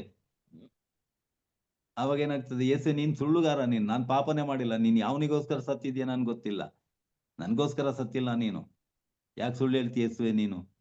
ಅದಕ್ಕೆ ಯೋನರು ಹೇಳ್ತಾರೆ, ದೇವರನ್ನೇ ಸುಳ್ಳುಗಾರನಾಗಿ ನಾವು ಮಾಡ್ತೇವೆ ಪಾಪ ಮಾಡಿಲ್ಲ ಅಂತ ಹೇಳ್ಕೊಂಡ್ರಿ. ಆದ್ರೂ ನಾವು ದೇವರು ಸುಳ್ಳುಗಾರದ್ರೂ ಪರವಾಗಿಲ್ಲ, ನಾವು ಪರಿಶುದ್ಧ ಅಂತ ತೋರಿಸ್ಕೋಬೇಕು ಅಂತ ಹೇಳ್ಕೊಂಡು ನಾವು ಪಾಪ ಮಾಡಿಲ್ಲ, ತಪ್ಪು ಮಾಡಿಲ್ಲ ಅಂತ ನಾವು ಹೇಳ್ತೀವಿ. 9ನೇ ವಚನ, ಪ್ರತಿಯಾಗಿ ನಮ್ಮ ಪಾಪಗಳನ್ನು ಒಪ್ಕೊಂಡ್ರೆ, ಈಗ ಪಾಪ ಒಪ್ಕೊಂಡ್ರೆ ಏನಾಗ ದೇವ್ರು ಶಿಕ್ಷೆ ಕೊಡ್ತಾರೆ, ನರಕಕ್ಕೆ ಹಾಕ್ತಾರೆ ನಮ್ಗೆ. ಬಟ್ ಬೈಬಲ್ ಏನ್ ಹೇಳ್ತದೆ? ನಾವು ಪಾಪ ಒಪ್ಕೊಂಡ್ರೆ ದೇವ್ರು ಯಾವ ಶಿಕ್ಷೆನೂ ಕೊಡಲ್ಲ, ಯಾವ ನರಕಕ್ಕೆ ಹಾಕಲ್ಲ. ನಂಬಿಗಸ್ತನು ನೀತಿವಂತರು ಆದ ದೇವರು ನಮ್ಮ ಪಾಪಗಳನ್ನ ಕ್ಷಮಿಸಿ ಎಲ್ಲ ಅನೀತಿ ಅಧರ್ಮಗಳಿಂದ ನಮ್ಮನ್ನ ಶುದ್ಧ ಮಾಡುತ್ತಾರೆ. ಎಲ್ಲ ಅನೀತಿ ಅಧರ್ಮಗಳಿಂದ ಒಪ್ಕೊಂಡ್ರೆ ಸಾಕಷ್ಟೇ. ಅದು ಸೈತಾನ ಬಿಡುವುದಿಲ್ಲ, ಸೈತಾನ ಬಿಡುವುದಿಲ್ಲ. ಒಪ್ಕೋಬೇಡ ಅಂತ ಹೇಳ್ಕೊಂಡು, ಯಾಕೆಂದ್ರೆ ಒಪ್ಕೊಂಡ್ರೆ ಅಲ್ಲಿ ನಾವು ಶುದ್ಧರಾಗ್ತೇವೆ. ಸೈತಾನಿಗೆ ಒಂದು ಆತ್ಮ ನಷ್ಟ ಆಗುತ್ತೆ, ಅಲ್ಲಿ ನರಕದಲ್ಲಿ ಒಂದು ಜಾಗ ಖಾಲಿ ಆಗುತ್ತೆ. ಅದಕ್ಕೆ ಸೈತಾನನಿಗೆ ಅದು ಸಮಸ್ಯೆ. ಒಪ್ಕೋಬೇಡ ಅಂತ ಹೇಳ್ತೇವೆ ನಾವು. ಮತ್ತೆ ನಾವು ಕೂಡ ಹೌದು, ನಾನು ತಪ್ಪು ಮಾಡಿಲ್ಲ, ನಾನು ಪಾಪ ಮಾಡಿಲ್ಲ. ಏಸಮೇನೋ ಸುಮ್ಮನೆ ಹೇಳ್ತಾರೆ ನಿನ್ ಪಾಪಕ್ಕೆ ನಾನು ಸತ್ಯ ಅಂತ, ನಾನು ಪಾಪನೇ ಮಾಡಿಲ್ಲ. ಅವನು ಏನು ಯೇಸು ಯಾರಿಗೋಸ್ಕರ ಸತ್ರು ಗೊತ್ತಿಲ್ಲ ಅಂತ ಹೇಳಿದಾಗ. ಆದ್ರಿಂದ ಪ್ರಿಯರೇ, ನಾವು ನೋಡಿ, ನಮ್ ದೇವ್ರು ನಮ್ಮ ಮಟ್ಟಕ್ಕೆ ಇಳಿದ್ರು ಕೂಡ ನಮ್ಮ ಮಟ್ಟದಲ್ಲಿ ನಾವು ಇರ್ಲಿಕ್ಕೆ ಇಷ್ಟಪಡಲ್ಲ, ಒಪ್ಕೊಳ್ಳಿಕ್ಕೆ ಇಷ್ಟಪಡಲ್ಲ. ನಮ್ಮ ಮಟ್ಟದಲ್ಲಿ ಇರೋದು ಬೇಡ, ಬಟ್ ಒಪ್ಕೋಬೇಕಲ್ಲ ಫಸ್ಟ್. ಅವಾಗ ದೇವ್ರು ನಮ್ಮನ್ನ ಮೇಲೆ ಕೆತ್ತುತ್ತಾರೆ ಅಲ್ವಾ? ಇಲ್ಲಿ ದೇವ್ರ ಹೆಂಗೆ ಮೇಲಕ್ಕಿದೆ, ನಾವೇ ಮೇಲೆ ಇದ್ದೀವಿ ಅಂತ ಹೇಳಿ ತಿಳ್ಕೊಂಡ್ರೆ ದೇವ್ರು ನಮ್ಗೆ ಕೆಳಗೆ ತಳ್ಳಲೇಬೇಕಾಗತ್ತೆ. ದೇವ್ರು ನಮ್ಮನ್ನ ತಳ್ಳಿಲ್ಲ, ಕೆಳಗನೆ ತಳ್ಳಬೇಕಾಗತ್ತೆ ಅಷ್ಟೇ ಹೊರತು ಬೇರೆ ಏನ್ ಮಾಡಕ್ಕಾಗಲ್ಲ ದೇವರಿಗೆ.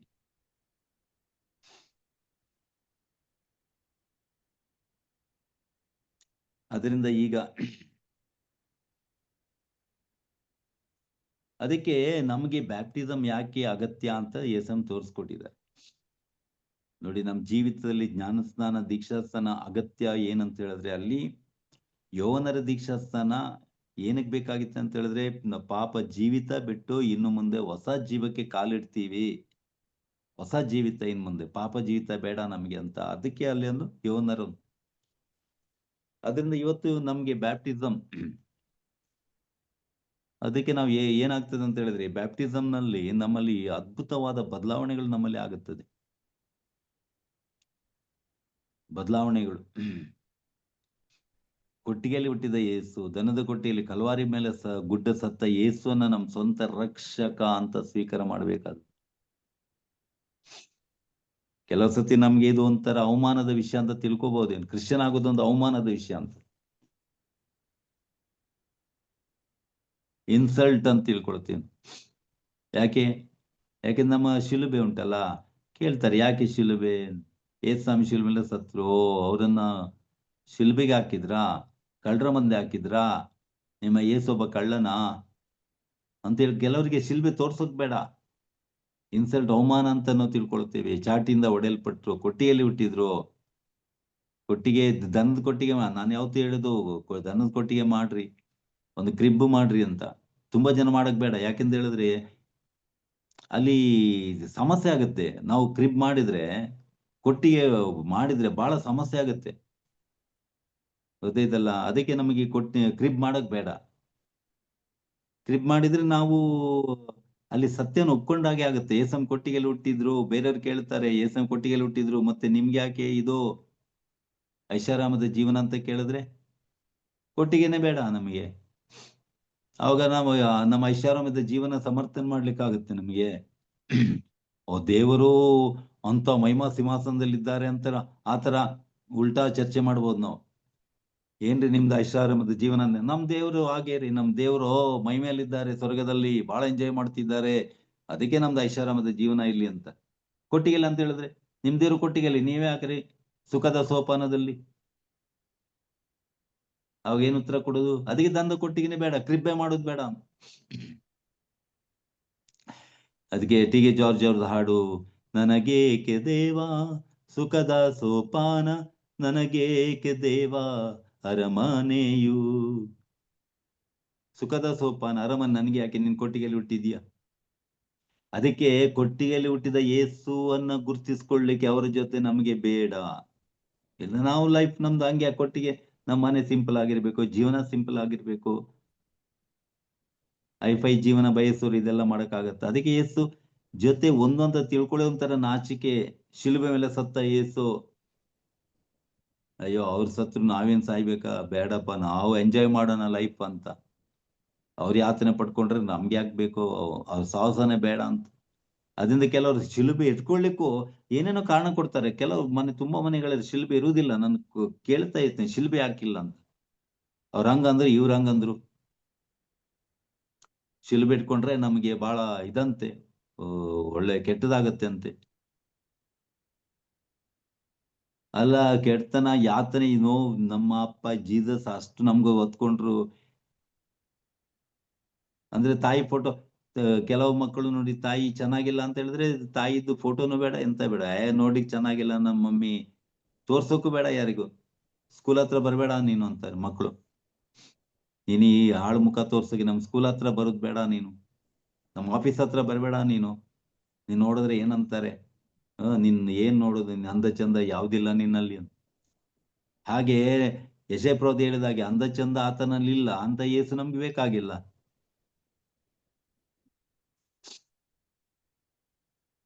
ಬ್ಯಾಪ್ಟಿಸಮ್ ಅಂತ ಹೇಳಿದ್ರೆ ಏನು? ಈ ಬ್ಯಾಪ್ಟಿಸಮ್ ಅಂತ ಹೇಳಿದ್ರೆ ಯೇಸು ಜೊತೆ ಒಂದಾಗೋದು, ಅವರ ಜೀವನದಲ್ಲಿ ಒಂದಾಗೋದು, ಯೇಸು ಸ್ವಂತ ರಕ್ಷಕಾಗಿ ಒಪ್ಕೊಳ್ಳೋದು.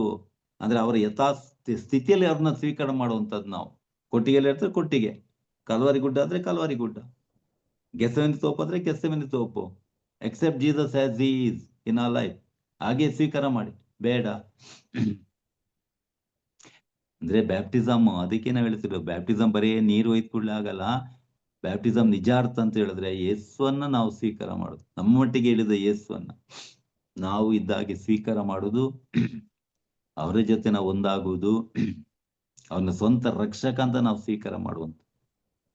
ಅವಾಗ ಏನಾಗ್ತದೆ ಅಂತ ಹೇಳಿದ್ರೆ ನಾಳೆ ಯೇಸಮ್ಯ ಸ್ಟೇಟಸ್ ಬದಲಾಗುತ್ತೆ. ಯೇಸಮ್ ಯಾವತ್ತೂ ಕೊಟ್ಟಿಗೆಯಲ್ಲಿ ಇರುವುದಿಲ್ಲ. ಈಗ ಎಲ್ಲಿದ್ದಾರೆ ಯೇಸ್ವಾಮಿ? ತಂದೆ ಮಹಿಮಾ ಪಾರ್ಶ್ವದಲ್ಲಿ, ಬಲಪಾರ್ಶ್ವದಲ್ಲಿ ಮಹಿಮೆಯಲ್ಲಿದ್ದಾರಂತ ನೋಡಿ. ಹಾಗೆ ಯೇಸ್ವಾಮಿ ನಮ್ಮನ್ನು ಆಟೋಮೆಟಿಕ್ ಆಗಿ ಆ ಸ್ಥಾನಕ್ಕೆ ತಕೊಂಡು ಹೋಗ್ತಾರೆ. ಅದು ಅವ್ರು ಮಾಡ್ತಾರೆ.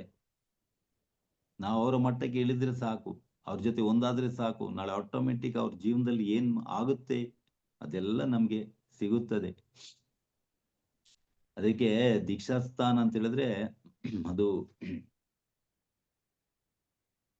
ಯೇಸ್ವಾಮಿ ದೀಕ್ಷಾಸ್ಥಾನದಲ್ಲಿ ಅವರು ಪಾಪಿಯ ಜೊತೆ ಗುರುತಿಸ್ಕೊಂಡ್ರು. ನಮ್ ಬ್ಯಾಪ್ಟಿಸಮ್ ಏನಾಗ್ತದೆ? ದೇವರಂತ ಗುರುತಿಸ್ಕೊಳ್ತೀವಿ ನಾವು, ದೇವರು ಅಂತ. ಬಟ್ ಈ ಲೋಕದಲ್ಲಿ ಕಾಣುವುದಿಲ್ಲ, ಯಾಕೆಂದ್ರೆ ಯೇಸ್ವಾಮಿ ದೇವರು ಅಂತ ನಂಬಿದವರಿಗೆ ಗೊತ್ತಾಗುತ್ತದೆ ಅದು.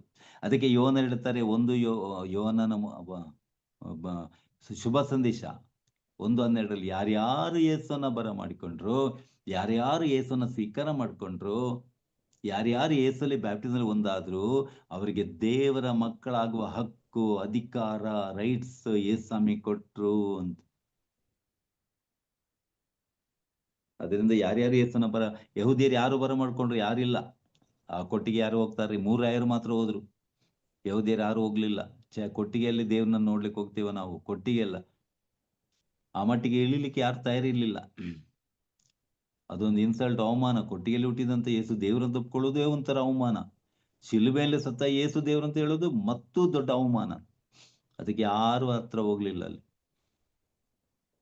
ಹೋದವರಿಗೆ ಎಂತ ಮಹಿಮೆ ಸಿಗುತ್ತೆ ಅಂತ ಹೇಳ್ಕೊಂಡು ಅದು ಗೊತ್ತಿಲ್ಲ ನಮ್ಗೆ, ಹೋದ ಮಟ್ಟಿಗೆ ಹೋದ್ರೆ.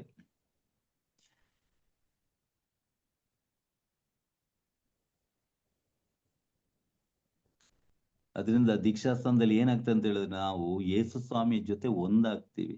ಎಲ್ಲ ರೀತಿಯಲ್ಲೂ ಕೂಡ ಅವ್ರ ಲೈಫಲ್ಲಿ ಎಲ್ಲ ಯಾತನೆಯಲ್ಲೂ ಕೂಡ ಒಂದಾಗ್ಬೇಕಾಗತ್ತೆ. ನಾವು ಅವರ ಮರಣದಲ್ಲೂ ಕೂಡ ಒಂದಾಗ್ತೀವಿ. ನಾವು ಯೇಸು ಸ್ವಾಮಿ ತರದ ಜೀವನ ನಾವು ಜೀವಿಸಲು ನಾವು ಪ್ರಮಾಣ ಮಾಡ್ಕೊಳ್ತೀವಿ. ಸೈತಾನ ಬಿಟ್ಬಿಡ್ತೀಯ, ಈಗ ದೀಕ್ಷಾಸನ ಕೇಳ್ತಾರಲ್ಲ, ಸೈತಾನ ಬಿಟ್ಬಿಡ್ತೀಯ, ಅವನ ಕೆಲಸ ಕಾರ್ಯವನ್ನು, ಅವನ ದುಷ್ಪ್ರೇರಣೆಲ್ಲ ಬಿಟ್ಬಿಡ್ತೀಯ. ಹೌದು ಅಂತ.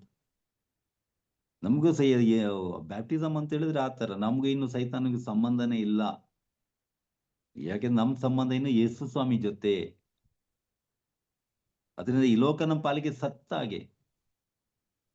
ಯಾರು ಒಪ್ಕೊಳ್ತಾರೆ? ಅಯ್ಯೋ ನಮ್ಗೆ ಲೋಕನೇ ಬೇಕು, ಆಸ್ತಿ ಬೇಕು, ಇನ್ನೂ ದುಡ್ಡು ಬೇಕು, ಇನ್ನೂ ನಮ್ಗೆ ಜಾಗ ಬೇಕು, ಇನ್ನೂ ಜಮೀನ್ ಬೇಕು, ಇನ್ನೂ ಸೈಟ್ಗಳು ಬೇಕು ನಮಗೆ. ಲೋಕ ಯಾರಿಗ್ ಬೇಡ? ಅಂದ್ರೆ 2 ದೋಣಿಯಲ್ಲಿ ಕಾಣಲಿ ಇಟ್ಟಂಗೆ ಆಗತ್ತೆ. ಇಲ್ಲಿ ಯೇಸು ಬೇಕು, ಲೋಕನೂ ಬೇಕು. ಏಸಮ್ ಹೇಳ್ತಾರೆ, ಲೋಕದಿಂದ ಆರಿಸಿದ್ದೇನೆ ನಿಮ್ಮನ್ನ, ನೀವು ಲೋಕದವರಲ್ಲ.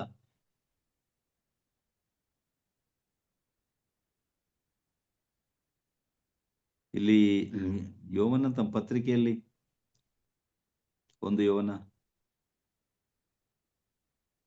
2ನೇ ಅಧ್ಯಾಯದಲ್ಲಿ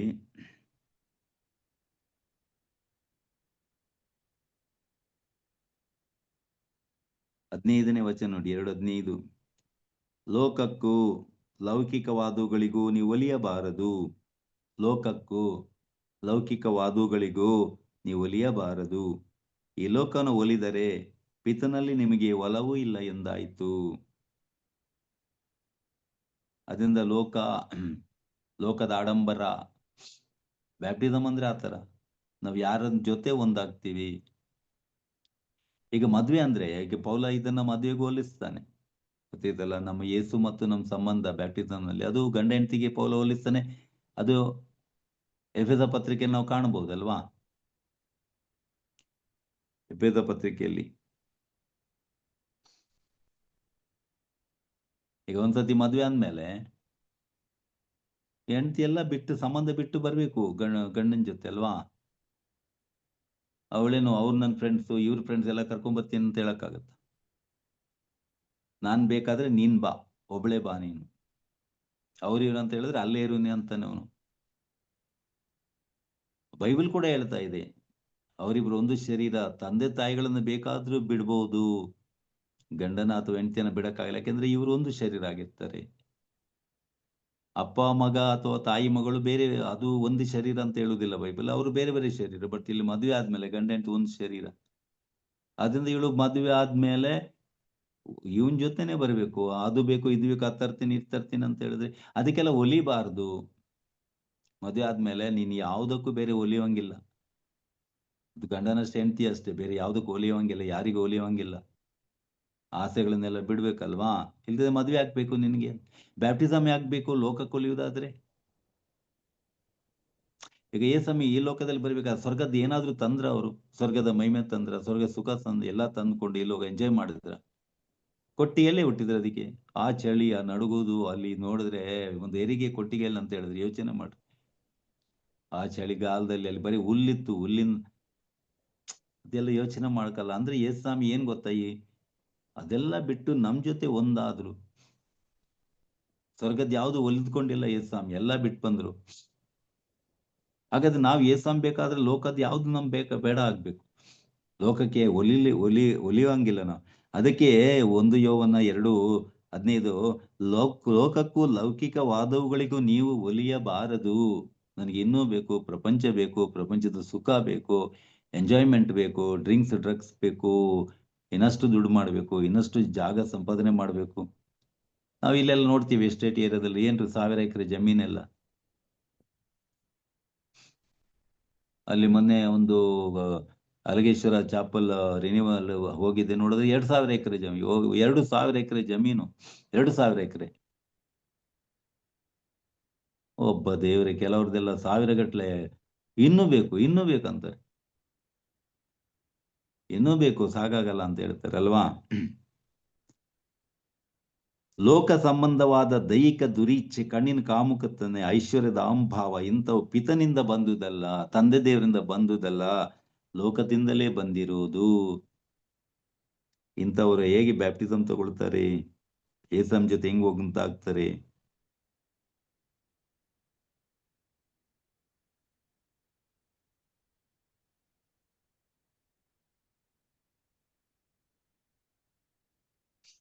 ಅದರಿಂದ ದೀಕ್ಷಾಸ್ಥಾನ ಅಂತ ಹೇಳಿದ್ರೆ ನಾವು ಯೇಸುಸ್ವಾಮಿ ಜೊತೆ ಒಂದಾಗದು, ಅವರ ಜೀವನದಲ್ಲಿ ಒಂದಾಗೋದು. ನಾವು ಯೇಸು ಕ್ರಿಸ್ತರ ಜೀವಂತರಾನೇ ನಮ್ ಜೀವನ ಆಗ್ಬೇಕು ಅಂತ. ಯೇಸುಸ್ವಾಮಿ ಲೋಕಕ್ಕೆ ಯಾವುದಕ್ಕೂ ಒಲಿದಿಲ್ಲ, ಪಾಪದೊಡನೆ ಯಾವ ಸಂಬಂಧ ಇರಲಿಲ್ಲ, ಯೇಸುಸ್ವಾಮಿಗೆ ಸೈತಾನೊಂದಿಗೆ ಯಾವ ವ್ಯವಹಾರ ಇರಲಿಲ್ಲ. ಅದರಿಂದ ನಾವು ನಮ್ದು ಬ್ಯಾಪ್ಟಿಸಮ್ ಅಂತ ಹೇಳಿದ್ರೆ ಸೈತಾನ ಬಿಡ್ತೇವೆ, ಅವನ ದುಷ್ಪ್ರೇರಣೆ ಬಿಡ್ತೇವೆ, ಅವನ ಎಲ್ಲ ಕೆಲಸ ಕಾರ್ಯ ಬಿಡ್ತೇವೆ, ಯೇಸುಸ್ವಾಮಿ ಜೊತೆ ಒಂದಾಗ್ತೇವೆ, ಯೇಸುಸ್ವಾಮಿಯ ಜೀವನ ನಮ್ದಾಗಿ ಮಾಡಿಕೊಳ್ತೇವೆ ಅಂತ. ನೋಡಿ, ನಾವು ಬ್ಯಾಪ್ಟಿಸಮ್ ನಲ್ಲಿ ಎಷ್ಟು ಯೇಸು ಜೊತೆ ಒಂದಾಗ್ತೀವಿ ಅಂತ ಹೇಳಿದ್ರೆ ಅವರ ಶರೀರದ ಭಾಗ ಆಗಿ ನಾವು ಹೋಗ್ತೀವಿ. ಬ್ಯಾಪ್ಟಿಸಮ್ ಅಂದ್ರೆ ಆತರ. ಬ್ಯಾಪ್ಟಿಸಮ್ ಅಂತ ಹೇಳಿದ್ರೆ ನಮ್ಮನ್ನ ಹೇಗೆ ಲೋಕದಿಂದ ನಮ್ಮನ್ನು ಕಡಿದು ಸಂಪೂರ್ಣವಾಗಿ ಯೇಸುಸ್ವಾಮಿ ಜೊತೆ ಒಂದು ಮಾಡುತ್ತದೆ ಈ ಬ್ಯಾಪ್ಟಿಸಮ್. ಅದು ನಾವು ತಿಳ್ಕೊಳ್ಬೇಕದು.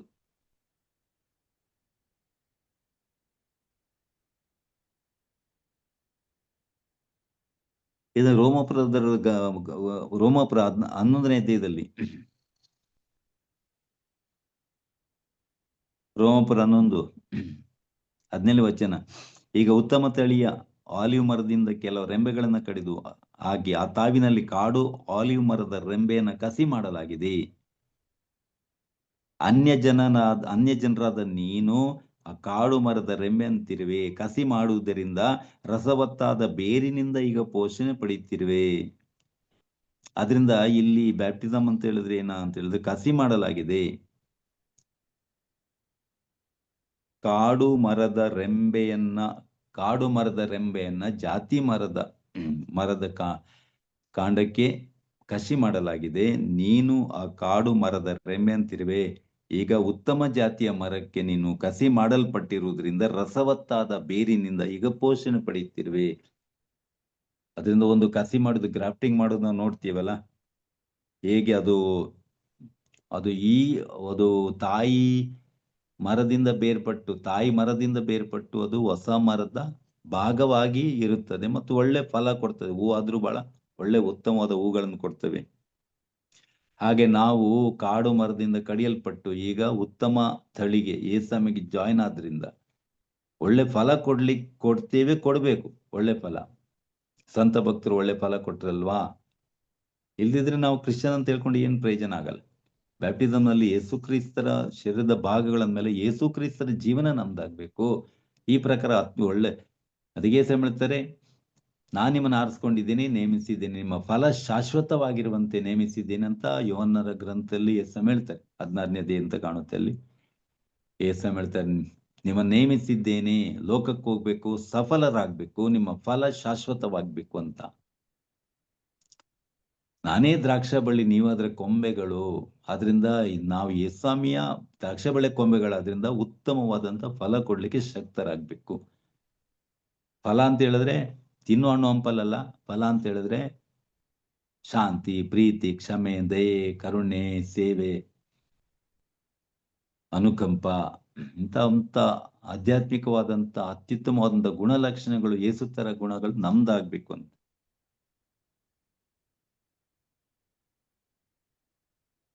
ಅದರಿಂದ ಏಸಮೆ ಈ ಬ್ಯಾಪ್ಟಿಸಮ್ನಿಂದ ಏಸಮೆ ಜೀವನಕ್ಕೆ ಏನೆಲ್ಲ ಆಗ್ತದೆ ಅದು ನಮ್ಮ ಜೀವನದಲ್ಲಿ ಆಗುತ್ತೆ. ಬ್ಯಾಪ್ಟಿಸಮ್ನಲ್ಲಿ ಅಂದ್ರೆ ನಾವು ಈಗ ಆಕ್ಚುಲಿ ದೇವರೇ ಆಗಿದ್ದೇವೆ. ದೇವರೇ ಈಗ ಏಸಾಮಿ ದೇವರಾದ್ರಿಂದ ಅವರಿಗೆ ಈ ಕಸಿ ಮಾಡಲ್ಪಟ್ಟಿದ್ದ ನಾನು ದ್ರಾಕ್ಷ ಬಳ್ಳಿ ಕೊಂಬೆಗಳಂದ್ಮೇಲೆ ನಾವು ಏಸಾಮಿ ದ್ರಾಕ್ಷ ಬಳ್ಳಿ, ನಾವು ಕೊಂಬೆಗಳು. ಏಸು ದೇವ್ರು, ನಾವು ದೇವರು. ಅದ್ರ ಕೊಂಬೆ ಅಂದ್ರೆ ದೇವರೇ. ಅದಕ್ಕೆ ಯೋಹನ ಸುವಾರ್ತೆಯಲ್ಲಿ ಒಂದ್ ಕಡೆ ಏಸಾಮಿ ಆರ್ಗ್ಯೂ ಮಾಡ್ತಾರಲ್ಲ, ದೇವರ ವಾಕ್ಯ ಪಡೆದಿರುವ ನಿಮ್ಮನ್ನ ದೇವರುಗಳಂತ ಬೈಬಲೇ ಹೇಳ್ತಾ ಇದೆ. ದೇವರ ವಾಕ್ಯ ಪಡೆದಿರೋ ನಾವೆಲ್ಲ ದೇವರುಗಳಂತ ನಿಮ್ ಬೈಬಲ್ನಲ್ಲಿ ಇದೆಯಲ್ವಾ? ದೇವರ ವಾಕ್ಯ ಯೇಸುವನ್ನು ಪಡೆದ ನಾವು ಮತ್ತೆ ಯಾಕೆ ದೇವರಾಗುವುದಿಲ್ಲ? ಬೈಬಲ್ ಪ್ರಕಾರ ನಾವು ದೇವರುಗಳೇ. ದೇವರ ವಾಕ್ಯ ಪಡೆದಿರುವ ನೀವು ದೇವರುಗಳು ಅಂತ ಬೈಬಲ್ ಹೇಳುವುದಾದ್ರೆ, ದೇವರ ವಾಕ್ಯವಾಗಿರುವಂತ ಯೇಸು ಕ್ರಿಸ್ತರನ್ನ ಪಡೆದ ನಾವು ಯಾಕೆ ದೇವರಲ್ಲ? ಬೇರೆ ಎಂತ ಸೌಭಾಗ್ಯ ನಮಗೆ ಈ ಬ್ಯಾಪ್ಟಿಸಮ್ನಿಂದಾಗಿ. ಅದಕ್ಕೆ ಯೋಚನೆ ಮಾಡಿ, ಇದು ಯಾವತ್ತು ನಮ್ಮ ಮನಸ್ಸಲ್ಲಿ ಈ ಜ್ಞಾನ ನಮ್ಮಲ್ಲಿ ಇರಬೇಕು, ಈ ತಿಳುವಳಿಕೆ ನಮ್ಮಲ್ಲಿ ಇರಬೇಕು. ನಾವು ಯಾರು, ಏನು, ಬ್ಯಾಪ್ಟಿಸಮ್ನಲ್ಲಿ ನಾವು ಏನಾಗ್ತೀವಿ? ನಾವು ದೇವರುಗಳೇ ಆಗಿರ್ತೀವಲ್ವಾ? ಯಾರ್ಯಾರು ಯೇಸುನ ಬರಮಾಡಿಕೊ ಯೋನ 1:12 ದೇವರ ಮಕ್ಕಳಾಗುವಂತ. ದೇವರ ಮಕ್ಕಳು ಅಂದ್ರೆ ಏನು? ನಮ್ಮ ಮಕ್ಕಳು ಹೆಂಗಿರ್ತವ್ರಿ? ನಮ್ಮ ಮಕ್ಕಳು ಏನ್ ಬೆಕ್ಕಿನ ತರ ಇರ್ತಾವ? ನಮ್ಮ ಮಕ್ಕಳು ನಾಯಿ ಮಕ್ಕಳ ಮರಿ ತರ ಇರ್ತಾವ? ನಮ್ಮ ಮಕ್ಕಳು ನಮ್ ತರಾನೇ ಇರ್ತವೆ. ದೇವ್ರ ಮಕ್ಕಳು ಹೆಂಗಿರ್ಬೇಕು? ಅದಕ್ಕೆ ಯಾರ್ಯಾರು ಯೇಸುನ ಬರಮಾಡಿಕೊಂಡ್ರು, ಯೇಸು ಬ್ಯಾಪ್ಟಿಸಮ್ನಲ್ಲಿ ಒಂದಾದ್ರು, ಅವ್ರು ದೇವರ ಮಕ್ಕಳಾಗುವ ಹಕ್ಕು, ಅಧಿಕಾರ ಯೇಸು ಕೊಟ್ರು. ಅಧಿಕಾರ ಅಂತ ಹೇಳಿ ಈ ಲೋಕದ ಅಧಿಕಾರ ಅಲ್ಲ. ಅಧಿಕಾರ ಅಂತ ಹೇಳಿದ್ರೆ ದೇವರ ಮಕ್ಕಳ ಸ್ವರೂಪ ನಮ್ಮಲ್ಲಿ. ಯಾಕಂದ್ರೆ ಯೇಸಂಶದ ಭಾಗ ಆದ್ಮೇಲೆ ಯೇಸ್ವಾಮಿಯನ್ನೇ ಅದೇ ತರ ನಾವು ಇರ್ಬೇಕಲ್ವಾ? ಈಗ ನೋಡಿ, ಟ್ರಾನ್ಸ್ಪ್ಲಾಂಟೇಶನ್ ಅಲ್ಲಿ, ಕಣ್ಣು ಕಿಡ್ನಿ ಟ್ರಾನ್ಸ್ಪ್ಲಾಂಟೇಶನ್ ಅಲ್ಲಿ ಆದ್ರೂ ಕೂಡ ಅದು ಎಲ್ಲ ಕಣ್ಣು ಕಿಡ್ನಿಗಳು ಸೆಟ್ ಆಗಲ್ಲ ಅದಕ್ಕೆ. ಒಬ್ಬೊಬ್ಬರಿಗೆ ಗೊತ್ತೈತಲ್ಲ, ಆರಿಸಿ ಸೆಟ್ ಆಗುವಂತೆ. ಇಲ್ಲ ಅಂತ ಹೇಳಿದ್ರೆ ಅದು ಮಿಸ್ ಮ್ಯಾಚ್ ಆದ್ರೆ ಆ ವ್ಯಕ್ತಿನೇ ಸತ್ತೋಗ್ತಾನೆ ಅದು, ಆಮೇಲೆ ಎಲ್ಲ ಸೆಪ್ಟಿಕ್ ಆಗಿ. ಹಾಗಾದ್ರೆ ನಾವು ಯೇಸು ಜೊತೆ ಮ್ಯಾಚ್ ಆಗ್ಬೇಕಾದ್ರೆ, ಕ್ಯಾಪ್ಟಿಂಗ್ ಅಂದ್ರೆ ಯೇಸು ಜೊತೆ ಆಗಿದ್ರೆ ಮ್ಯಾಚ್ ಆಗ್ಬೇಕಲ್ವಾ? ನಾವು ಕೂಡ ಯೇಸ್ವಾಮಿ ಮ್ಯಾಚ್ ಆಗ್ಬೇಕು ಅಂದ್ರೆ ಆ ತರ ಪರಿಶುದ್ಧ ಜೀವನ ನಮ್ದಾಗ್ಬೇಕು. ಆವಾಗ ನಾವು ದೇವರ ಮಕ್ಕಳು. ದೇವರು ಯೋನರು ಪತ್ರಿಕೆಯಲ್ಲಿ ಕೂಡ ಒಂದ್ ಕಡೆ ಹೇಳ್ತಾರೆ, ಅವರು ಸ್ವರ್ಗದಲ್ಲಿ ಹೆಂಗಿರ್ತೀವಿ ನಮ್ಗೆ ಗೊತ್ತಿಲ್ಲ, ಆದ್ರೆ ಗೊತ್ತಾಗ್ಬೇಕಂತ ಏನಿಲ್ಲ. ಯಾಕಂದ್ರೆ ನಾವು ಅವ್ರ ತರ ಇರ್ತೀವಿ, ಯಾಕಂದ್ರೆ ಅವ್ರು ಇದ್ದಂಗೆ ನಾವು ಅನುಭವಿಸ್ತೇವೆ. ಆದ್ರಿಂದ ಇಲ್ಲಿ ರಿಸಲ್ಟ್ ನಿಂದ ನಾವು ಇದನ್ನ ನಾವು ತಿಳ್ಕೊಳ್ಬಹುದು. ಈಗ ಉದಾಹರಣೆಗೆ ಒಂದ್ ಮಗುವಿಗೆ 100 ಮಾರ್ಕ್ ಸಿಕ್ಕಿದೆ. 100 ಮಾರ್ಕ್ ಅಂದ ಕೂಡಲೇ ಈ ಮಗ ಚೆನ್ನಾಗಿ ಓದಿದ್ದಾನೆ, ಅದು ನಮ್ದು ತೀರ್ಮಾನ. ಅವ್ನು ಚೆನ್ನಾಗಿ ಓದಿದ್ದಾನೆ, ದಿನ ಸ್ಕೂಲಿಗೆ ಹೋಗ್ತಾನೆ, ಅವನು ಚೆನ್ನಾಗಿ ಟ್ಯೂಷನ್ ತಗೊಳ್ತಾನೆ, ಕ್ಲಾಸ್ ಅಟೆಂಡ್ ಆಗ್ತಾನೆ ಅಂತ ಆಟೋಮೆಟಿಕ್ ಗೊತ್ತಾಗುತ್ತೆ ನಮಗೆ. 100 ಮಾರ್ಕ್ಸ್ ಅಂತ ಹೇಳಿದ್ರೆ ಕೂಡಲೇ ನಾವು ಹೇಳ್ತೀವಿ ಅವ್ನು ಚೆನ್ನಾಗಿ ಓದಿದ್ದಾನೆ, ಅವ್ನು ಚೆನ್ನಾಗಿ ಒಳ್ಳೆ ಸ್ಟೂಡೆಂಟ್ ಅವನಂತ. ಇನ್ನೊಂದ್ ರೀತಿಯಲ್ಲಿ ಹೇಳುದಾದ್ರೆ, ಇವನ್ ದಿನ ಸ್ಕೂಲಿಗೆ ಹೋಗ್ತಾನೆ, ಒಳ್ಳೆ ಸ್ಟೂಡೆಂಟ್, ಚೆನ್ನಾಗಿ ಬಹಳ ಗಮನ ಕೊಡ್ತಾನೆ, 100 ಮಾರ್ಕ್ ಬರುತ್ತೆ ಅವನಿಗೆ, ಖಂಡಿತ ಬರ್ತದೆ. ರಿಸಲ್ಟ್ ನಾವು ಹೇಳ್ಕೊಡ್ತೀವಿ. ಅದರಿಂದ ಇದು ಒಂದು ಗೊತ್ತಾದ್ರೆ ಇನ್ನೊಂದು ಗೊತ್ತಾಗುತ್ತೆ, ಇನ್ನೊಂದು ಗೊತ್ತಾದ್ರೆ ಇದನ್ನ ನಾವು ಕಂಡುಹುಡ್ಕಬಹುದು. ಹಾಗೆ ಸ್ವರ್ಗದಲ್ಲಿ ಹೆಂಗಿರ್ತೀವಿ? ದೇವ್ರ ತರ ಇರ್ತೀವಿ. ಯಾಕೆ? ಅವ್ರು ಯಥಾ ಪ್ರಕಾರ ಅನುಭವಿಸ್ತೀವಿ, ನೋಡ್ತೀವಿ, ಅನುಭವಿಸ್ತೀವಿ. ಹಾಗಾದ್ರೆ ನಾವು ದೇವ್ರುಗಳೇ ಆಗಿರ್ತೀವಿ ಅಲ್ವಾ? ಅದು ಎಲ್ಲ ಬ್ಯಾಪ್ಟಿಸಮ್ ಆಗುವಂಥದ್ದು. ಅದರಿಂದ ಪ್ರಿಯರೇ, ನಮ್ಮ ಜೀವನ ಅಂತರಿಕ್ಷಕ್ಕೆ ಏರ್ಪಟ್ಟಿದೆ ಬ್ಯಾಪ್ಟಿಸಮ್ನಿಂದ. ಅಂತರಿಕ್ಷಕ್ಕೆ, ಆಕಾಶಕ್ಕೆ ಚಿಮ್ಮಿದೆ ಅಂತ ಹೇಳ್ಬೋದು. ಆಕಾಶಕ್ಕೆ ಜಿಗಿದಿದ್ದೇವೆ ನಾವು ಬ್ಯಾಪ್ಟಿಸಮ್ನಿಂದಾಗಿ. ಯಾಕೆಂದ್ರೆ ದೇವರಾಗಿದ್ದೀವಿ. ಯೇಸು ಜೊತೆ ಒಂದಾಗಿ ನಾವು ದೇವರಾಗಿದ್ದೀವಿ. ಅದರಿಂದ ಈಗ ಉಳಿದಿರೋದೇನಂತ ಹೇಳಿದ್ರೆ, ಆ ದೈವಿಕ ಜೀವನ, ಪರಿಶುದ್ಧ ಜೀವನ, ಪಾಪರಹಿತ ಜೀವನ, ಅದು ನಮ್ದು ಆಗ್ಲೇಬೇಕು. ಆ ಕೃಪೆ ಕಾಣಬೇಕು. ತಂದೆ ನಿಮ್ಗೆ ಸ್ತೋತ್ರವಾಗಲಿ. ತಂದೆ ದೇವರೇ, ಈ ಬ್ಯಾಪ್ಟಿಸಮ್ನಿಂದ ಯೇಸು ಜೀವನದಲ್ಲಿ ಏನೆಲ್ಲ ಆಯ್ತು, ನಮ್ಮ ಜೀವನದಲ್ಲಿ ಎಂತ ಮಾರ್ಪಾಡು, ಬದಲಾವಣೆ ಆಗುತ್ತೆ ಇವತ್ತು ನಮ್ಗೆ ತಿಳಿಸ್ಕೊಟ್ಟು ನಿಮ್ಗೆ ಸ್ತೋತ್ರಪ್ಪ ತಂದೆ. ಅದರಿಂದ ನಾವು ಬ್ಯಾಪ್ಟಿಸಮ್ ತಗೊಂಡು ನಾವು ಇನ್ನು ಯೇಸು ಬಗ್ಗೆ ನಾವು ನಾಚಿಕೆ ಪಡ್ಕೊಳ್ಳಿಕ್ಕಾಗಲ್ಲ, ಅಸಹ್ಯ ಪಡ್ಕೊಳ್ಳಿಕ್ಕಾಗಲ್ಲ. ಬ್ಯಾಪ್ಟಿಸ್ಮಲ್ಲಿ ಯೇಸು ಜೊತೆ ಈ ಒಂದೇ ಆಗಿದ್ರಿಂದ ನಮಗೆ ನಮ್ಮನೆ ಕೊಟ್ಟಿಗೆನೂ ಆಗಿರ್ಬೋದು, ಕಲ್ವಾರಿ ಗುಡ್ಡದ ಅಥವಾ ಗೆತ್ಸೆಮನೆ ತೋಪಿನ ಯಾತನೆಯ ಕೂಡ ಆಗ್ಬೋದು. ಆದ್ರೆ ಇದೆಲ್ಲ ನಮ್ಗೆ ನೋವುಗಳು, ಕಷ್ಟಗಳು ಅಂತ ಅನಿಸ್ತದೆ. ಇದು ಯೇಸುವಿನ ಜೊತೆ ನಾವು ಪ್ರೀತಿಯಿಂದ ಅದನ್ನೆಲ್ಲ ಸ್ವೀಕರಿಸಿ, ಯಾಕೆಂದ್ರೆ ನಾವು ಯೇಸುವನ್ನು ಸ್ವೀಕಾರ ಮಾಡಿದ್ದೇವೆ. ಅವ್ರ ಜೀವನ ನಮ್ಮ ಜೀವನ ಆಗ್ಬೇಕು, ಅವ್ರ ತರಾನೇ ನಾವು ಆಗ್ಬೇಕು. ಅವ್ರ ಜೀವನದಲ್ಲಿ ಹೇಗೆ ಬದುಕಿದ್ರೆ ಹಾಗೆ ನಾವು ಬದುಕಿ ನಾವು ಕೂಡ ನಿಮ್ಮ ಮಕ್ಕಳು ಅಂತ ತೋರಿಸ್ಕೊಳ್ಳಿಕ್ಕೆ ಬೇಕಾದ ಕೃಪೆ, ಪವಿತ್ರ ಜ್ಞಾನ ಶಕ್ತಿ ಅನುಗ್ರಹಿಸಿ ನಮ್ಮ ಪ್ರಭು ಯೇಸು ಕ್ರಿಸ್ತ ಮುಖಾಂತರ ಪ್ರಾರ್ಥಿಸ್ತೀವಿ. ಸರ್ವಶಕ್ತ ದೇವರಾದ ಪಿತಾ, ಸುತ, ಪವಿತ್ರಾತ್ಮರು ನಿಮ್ಮೆಲ್ಲರನ್ನ ಆಶೀರ್ವದಿಸಿ ಕಾಪಾಡಲಿ. Amen. Thank you. Praise the Lord. God bless you. Thank you, Father. Thank you very much, Father. Yes. Thank you so much, Father. Thank you, Thank you, Lord. Father.